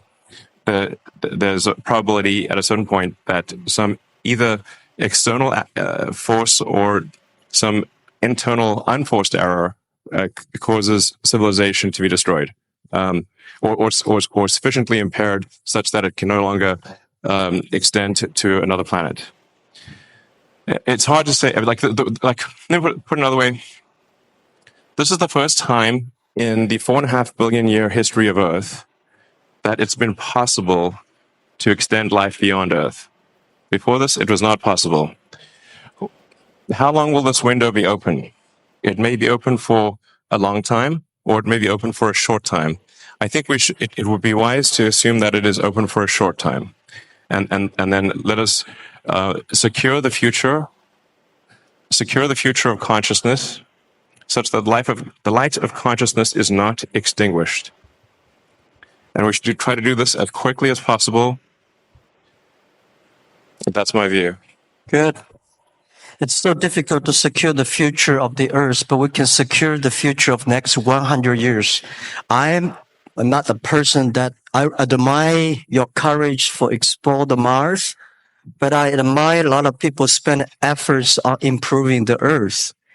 It's great to send 1 million people to the Mars, but we have to care about the 7.4 billion people on the Earth. How can we make the world more sustainable?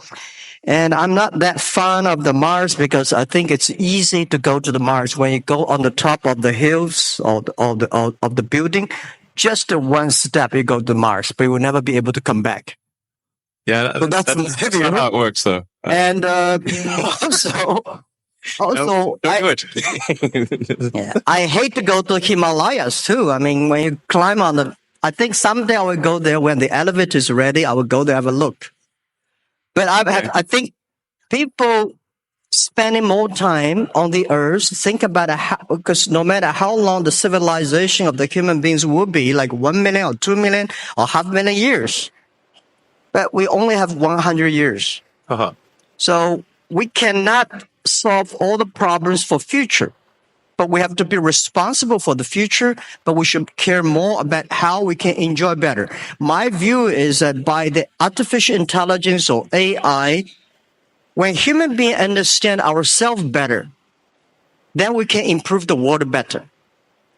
Last 200 years, human beings tried to understand the other side of the world better, understand the other people better. But I think what I feel excited about AI is that AI is to understand people, the inside of the human beings.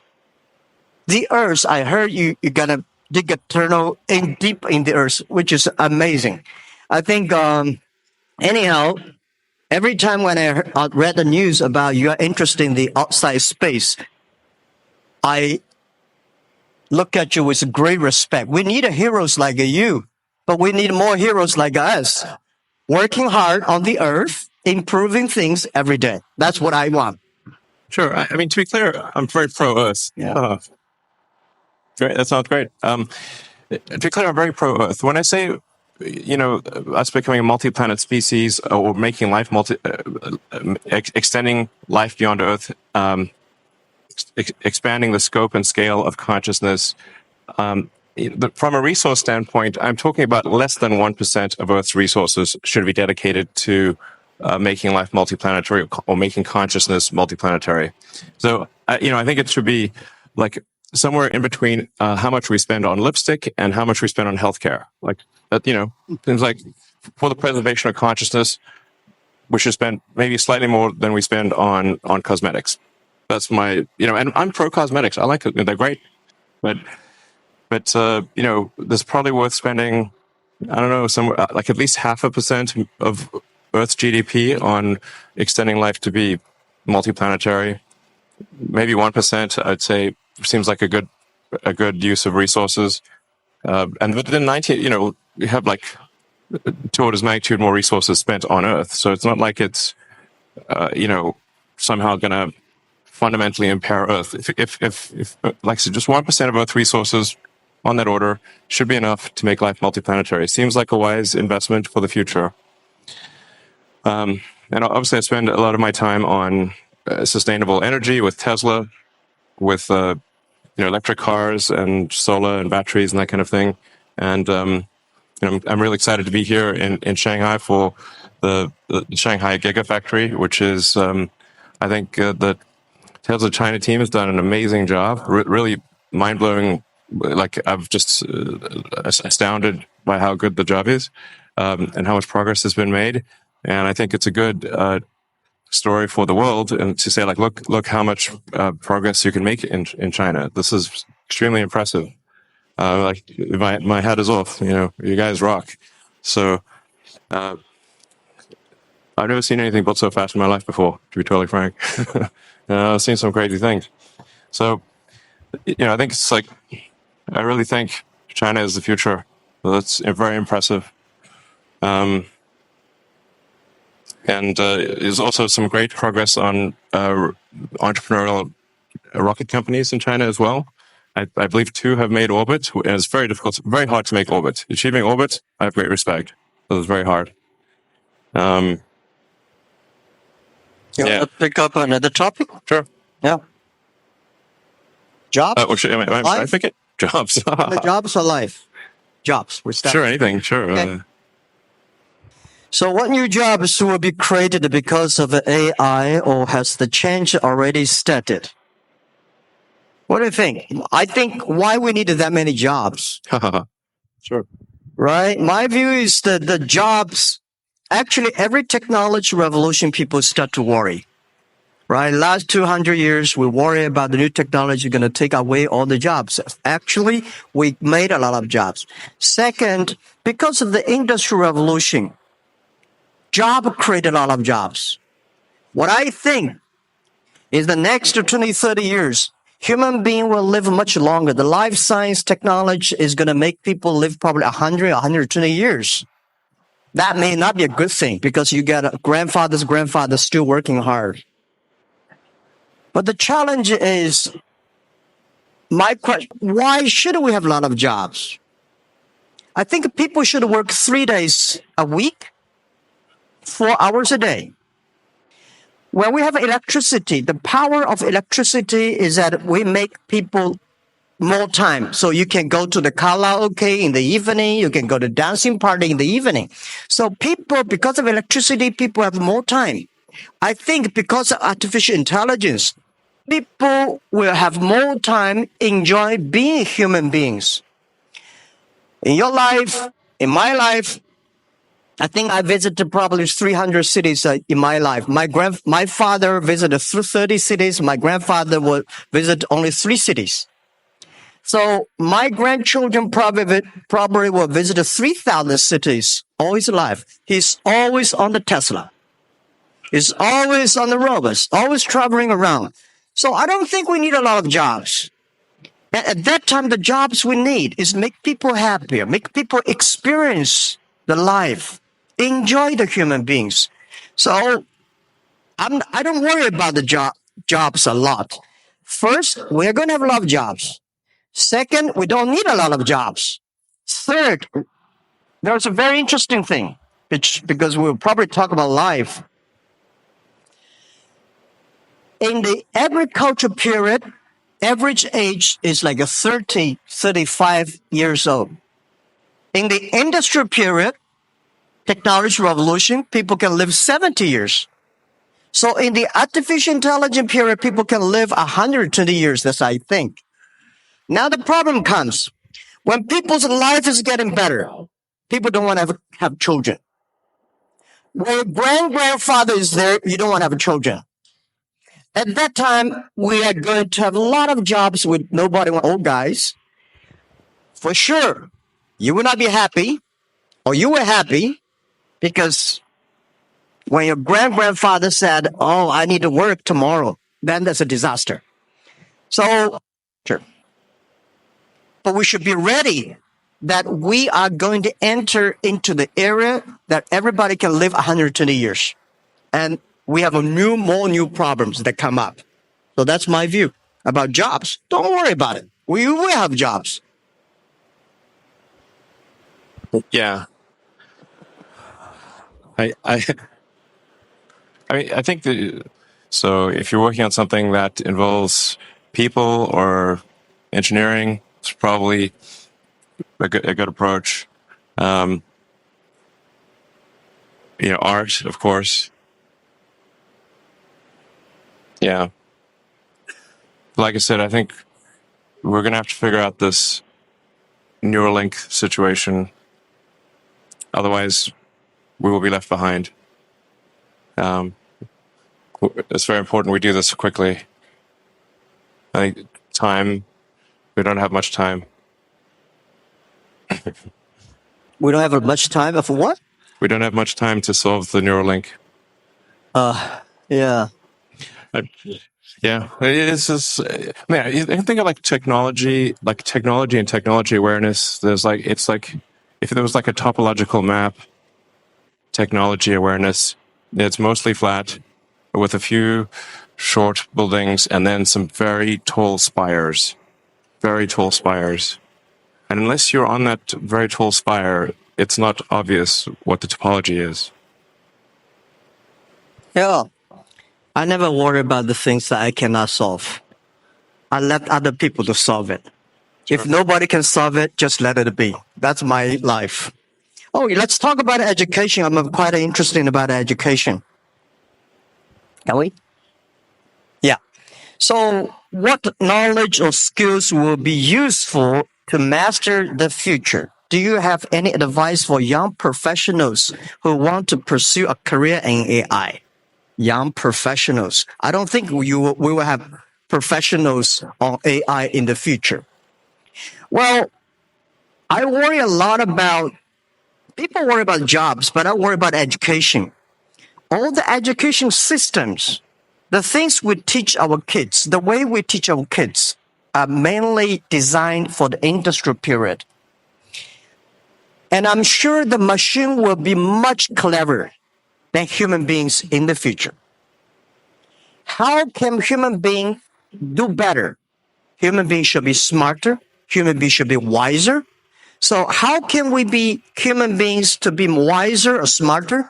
I think that we should change the way of education, change the things. Because in the past, we focused a lot about, remember things. Computer can remember better than you are. We want to calculate it faster. Computer can calculate much faster. We want to run faster. Computer can run much faster than you are. So human beings should have confidence by being more creative, more constructive. So how can we teach our kids to be more creative and constructive? And I think this is the key of the education. And I want spending more time on training kids on arts, on painting, on singing, on dancing. On these are the creative things that make people live like humans. Don't worry about the machines. For sure, we should understand one thing, that man can never make another man. Computer is a computer. Computer is just a toy. Man cannot even make a mosquito. So we should have a confidence. Computer only have chips. Man have the heart. It's the heart where the wisdom comes from. So I think in the next 10 or 20 years, human beings or every country, every government should focus on reform the education system, making sure our kids be able to find jobs in the future, be able to live in a life that only working 3 days a week, 4 hours a day. And that is very important. If we do not change the education system that we are in, we are all going to be in trouble. That's my view. And don't worry about it. We will change it. Yeah. That's cool. Yeah. I would say try to learn as much as possible that allows you to predict the future or make the future. So they're saying is the best way to predict the future is to make it. And then assess whether what you're learning is enabling you to predict the future with less error. Are you less wrong? We're always wrong to some degree. Can you reduce the error on your future predictions? I think that's the way to look at education. As of course, but it's both create the future, and predict the future. So that includes art and all those other things. But close the loop on being less wrong about future. I would say that's the right way to think about education. I mean, down the road with a Neuralink, you can just upload any subject instantly. So we like the Matrix. You want to fly a helicopter, no problem. Well, helicopters will fly themselves, but if you wanted to do whatever, any given skill, you just upload it instantly. I mean, the way education works right now, it's extremely low bandwidth. It's extremely slow. Lectures are the worst, really. It was like very slow.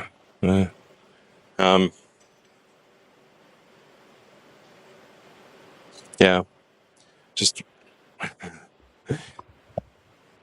try to predict the future with less error. This is very hard, as you were saying. I'm not sure it's 99.9%, but it's not very good generally at prediction of the future. But I think often people don't try. The first thing is try.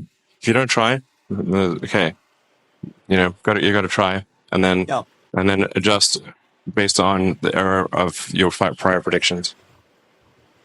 Yeah, I think just to try is very good. We should always have the confidence to try the future. And I never worry about the errors and the mistakes. Errors and mistakes that are the best assets of human lives. And humans, I think that when people worry about the disasters that AI is going to bring in, I think it's not the disasters. It's the mistakes that human beings make. And trust human beings will be able to correct the mistakes and improve themselves. And that we need education. And this is what we think that China today, we have 1,800 new babies born every year, which is not enough. We need to have much more than that.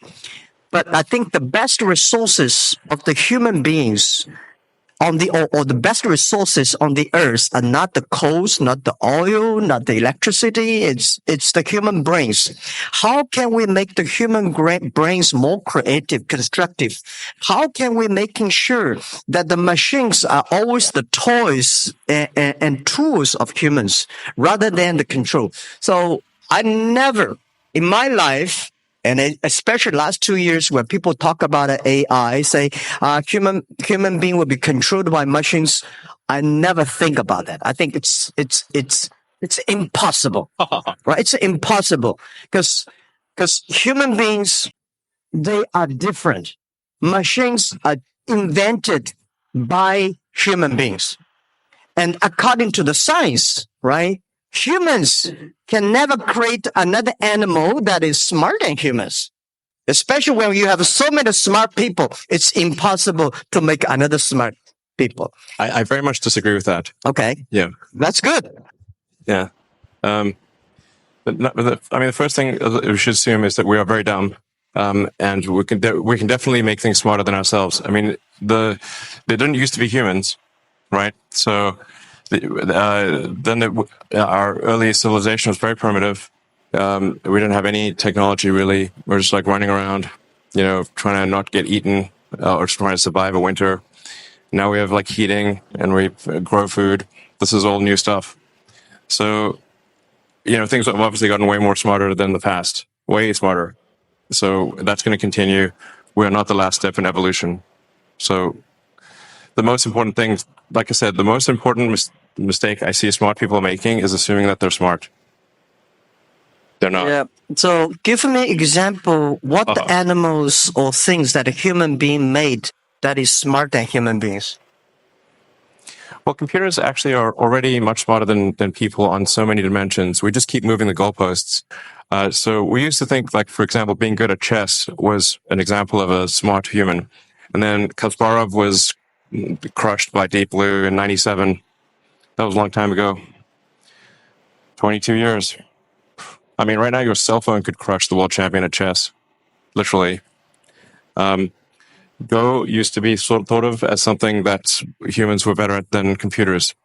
Then Lee Sedol was beaten 4-1 by AlphaZero. Then a new version of AlphaZero, I should say AlphaGo. AlphaGo beat Lee Sedol 4-1.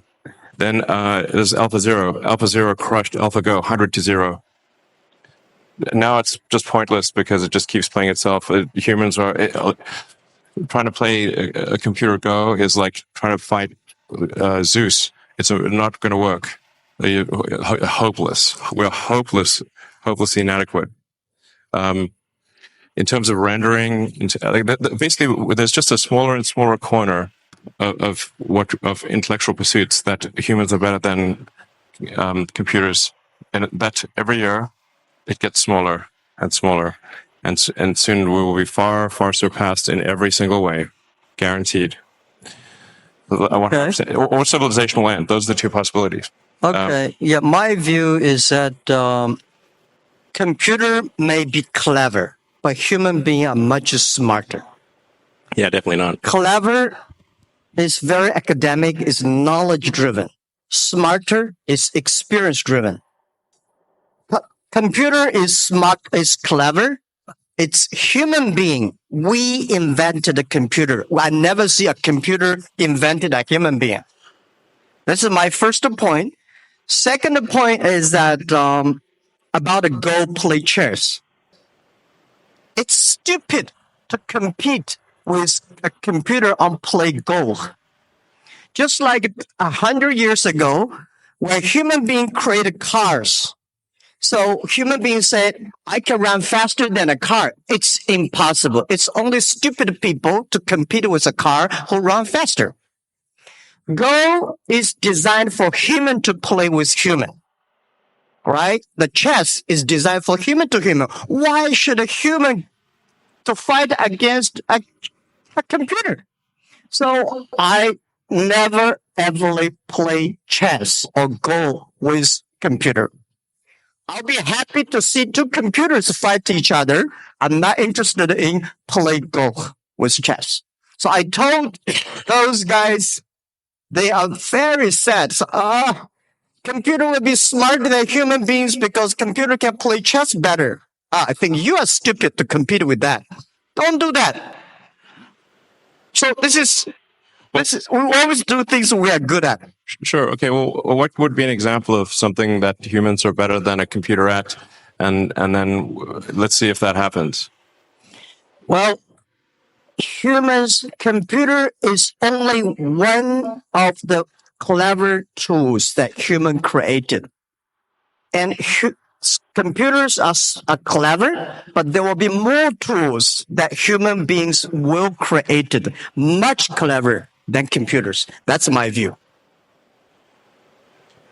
Yeah. Okay. Well, let me tell you. Like my view on AI is essentially you can view the advancement of AI as solving things with increasing degrees of freedom. So the thing with the most degrees of freedom is reality. But AI has steadily advanced, solving things that have more and more degrees of freedom. So obviously, something like checkers was very easy to solve. That we could solve with classical software, classical computing. Not really all that challenging. And in fact, there is a complete solution for checkers, meaning it is literally impossible. Every version of checkers is known. And then there's chess, which it had many more degrees of freedom than checkers, many orders of magnitude more than checkers, but still really, I would say, a low order of magnitude, low degree of freedom game. Then there's Go, which had many orders of magnitude more degrees of freedom than chess. So it's really just stepping through orders of magnitude of degrees of freedom. This is the way to, I think, view the advancement of intelligence. Yeah. And it's really going to get to the point where it just can completely simulate a person in every way possible, like many people simultaneously. In fact, I mean, obviously there's a strong argument we're in a simulation right now. This sort of reminds me of that joke of like, if life was a video game, what would be the review? It's like, well, the graphics are incredible. The plot is confusing. The respawn takes a long time. That's a video game. That's life. I mean, it's life with a video game. Respawn takes 20 years to spawn a human being and have them be fully conscious. I'm worried about the birth rate, which you alluded to earlier. The contrary to most people think we have like too many people on the planet, but actually this is an outdated view. This is assuming that AI is fine, assuming that there's a benevolent future with AI. I think that the biggest problem the world will face in 20 years is population collapse. Collapse. I agree. I want to emphasize this. The biggest issue in 20 years will be population collapse. Not explosion, collapse. It's very easy to see what the world will look like in 20 years because humans have a 20-year boot sequence. So like you say, okay, well, who was born last year? Okay, now you know what the world will look like in 20 years. It's that easy. I absolutely agree with that. The population problem is going to be facing huge challenge. 1.4 billion people in China sounds a lot, but I think next 20 years we'll see this thing will bring big trouble to China, and the population decreasing of the speed of population decreasing is going to speed up.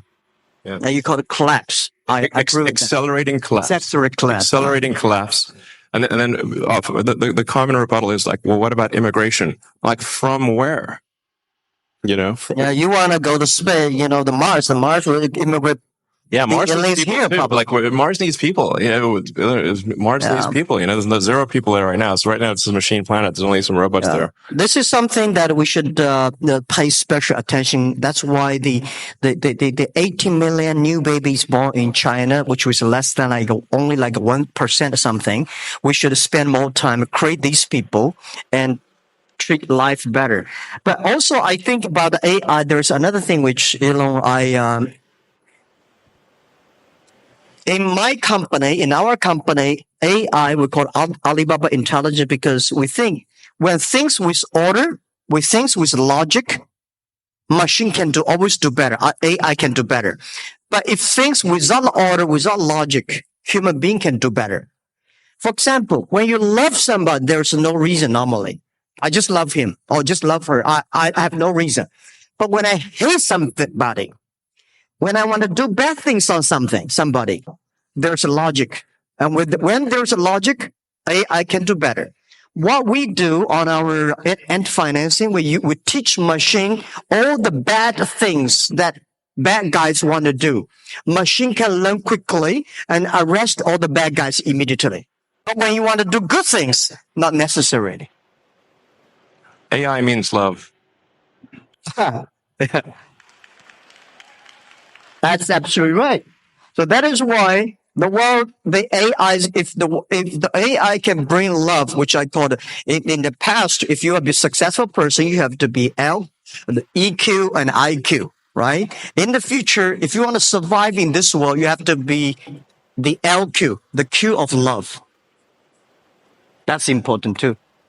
Otherwise, you cannot survive in artificial intelligence time. Well, I agree with love is the answer. Yeah. Many songs about that. You want to pick up the final one? Another topic you want to have? Excuse me, gentlemen. Due to the time is very limited, so we only have 5 minutes left. So last question, please. Yeah, we have. You want to pick up the last? Life or human being machines? So you want to talk about your cars, autonomy? What do you want to talk? This feels like one of those steps in a video game where you've got to like pick a path, a choice. I choose life. Okay, life. So how much longer do you think people can live with the help of AI? Can AI help with environment sustainability? Can you?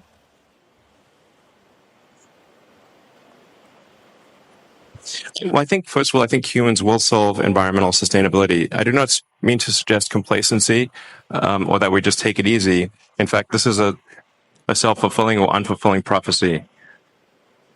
We must take immediate and dramatic action, and we continue the momentum towards environmental sustainability. And China is actually the world leader in this. In fact, I'm not sure how well it is known outside of China, just how much China is a world leader in environmental sustainability. It's extremely impressive. I mean, I think half of all the electric cars in the world were made in China last year, something like that. So, I don't mean to suggest complacency, but I do think humans can and will solve sustainability. If we can do the neural lace, then I think, or the neural link, essentially, the age will not matter that much. You can simply save your state and restore your state, like a saved game, essentially, something very close to that. I do think we can solve biological aging if we really wanted to. You'd have to make DNA changes, but we're obviously just on a clock. All organisms are. I mean, you could take a fruit fly, for example, and you could give it yoga, sort of have it do daily yoga and have a very healthy diet, and it's still going to live for 3 weeks, maybe 4 weeks. So environmental factors are relatively minor for extending life. You have to change the DNA. And so the question is, like, will people be okay with changing the DNA? That's the thing about extending life, and probably people are a little bit reticent about that. But that's essentially the thing that needs to occur to extend life. You've got to stop the DNA clock somehow. I don't know if we should work on this or not. I think, frankly, it's probably a good thing that we do eventually die. There's a saying, like in physics, like even physicists, which are generally quite objective, is like the saying, like, all physicists don't change their mind; they just die. So maybe it's good to have this life cycle. Yeah. Yeah. Well, I think AI can definitely help the environment sustainability. And when human beings know themselves better, human beings will be smarter and will be wiser. The difference between clever people and smart people or wise people. Smart people knows what he wants and how he can get it. Wise people know what he doesn't want.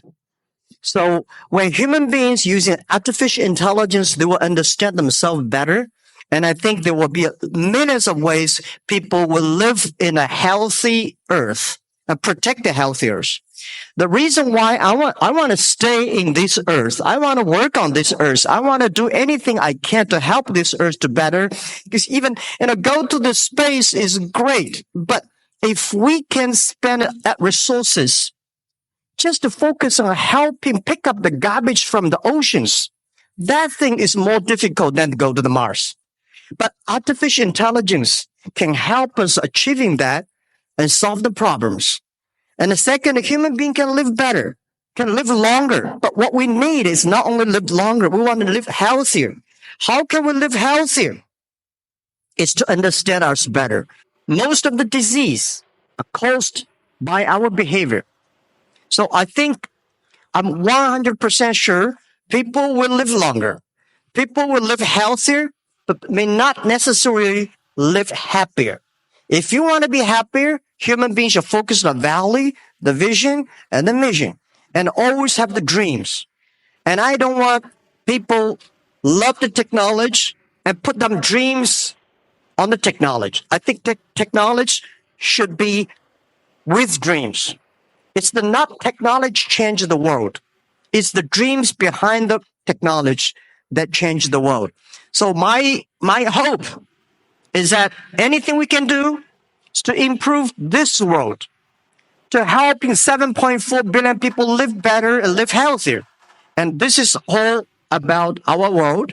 And I think we will be working very happily because I love your product, Tesla. Making world cleaner and no noise and such great technology. I'm happy you have the factory in China. And I think we need to do more things to improve this earth, improve this world, and make sure that people are happier and people care about the family, people care about the health. That's all we should do. And trust us.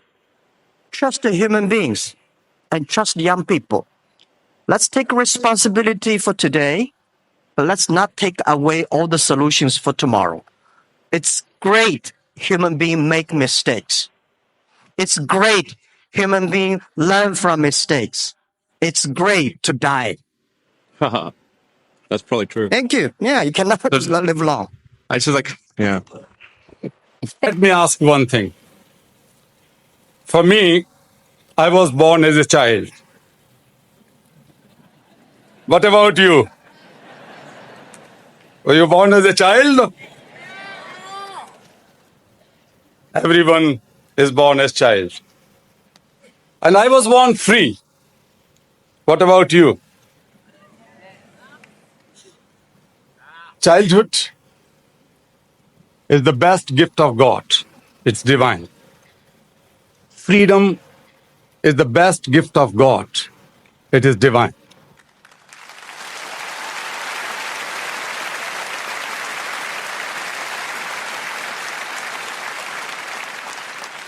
But if the childhood is stolen,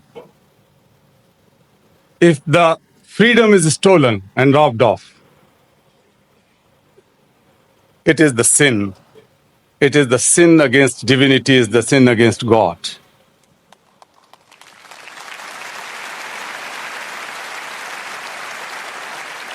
My whole life has just one single aim. That is to restore childhood. That is to restore freedom.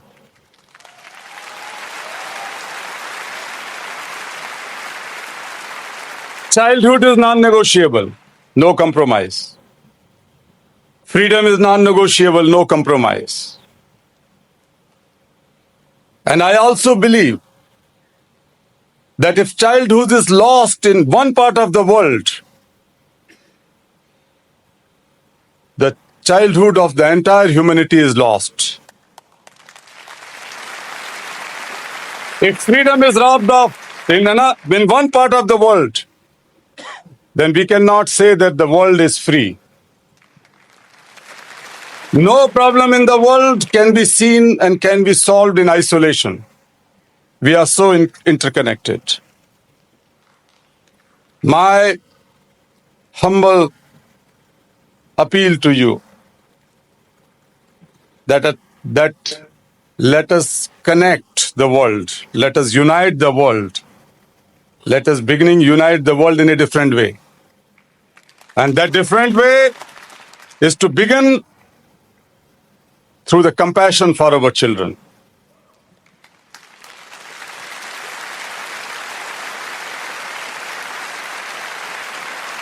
As I said, every child is born as a free child. And when we try to begin the compassion and globalize compassion, make a movement for compassion, a transformative compassion, which can bring peace and justice and freedom to the entire humanity. That we can do. If we are able to feel a child inside us, that I said yesterday also. If we started feeling that my child inside me is not died, that child is still alive, then the world is different. I'm not talking of restoring childhood of those children who are sold and bought like animals. The children who are compelled to work in mines and quarries and brick kilns and workshops and homes and brothels. I'm also here to talk about the restoration of childhood of every single person who is living on the earth. You and you and you. And when you start thinking and feeling that a child is still inside you, then the world is very beautiful. World is very beautiful. World is very simple. World is very honest. World is very truthful. World is like a child. And when we become adults, we keep on ruining our own childhood and the childhood surrounding us. We have to learn simplicity from our children. We have to learn unity, forgiveness, beauty from our children. Let us begin learning from our children. And that is possible. So let us make a world better. If we think that we are not making the world worse, we are not doing something wrong, that is a kind of pessimism. That is a kind of neutrality. If you are not making this world better, then you automatically become the party to make this world worse for our children. And when we are born, the world is much beautiful. We have to make it more beautiful. We have to make it more better. So when we leave this earth, we leave this life, we can say with pride that we had made more safer, more free, more educated, more prosperous, a better world for our children. Are you willing to do so? Can you raise your hand that you are going to make this world better? Are you going to make this world better? Are you going to make this world free for children? Feel a child inside you. Thank you very much. Thank you. Thank you.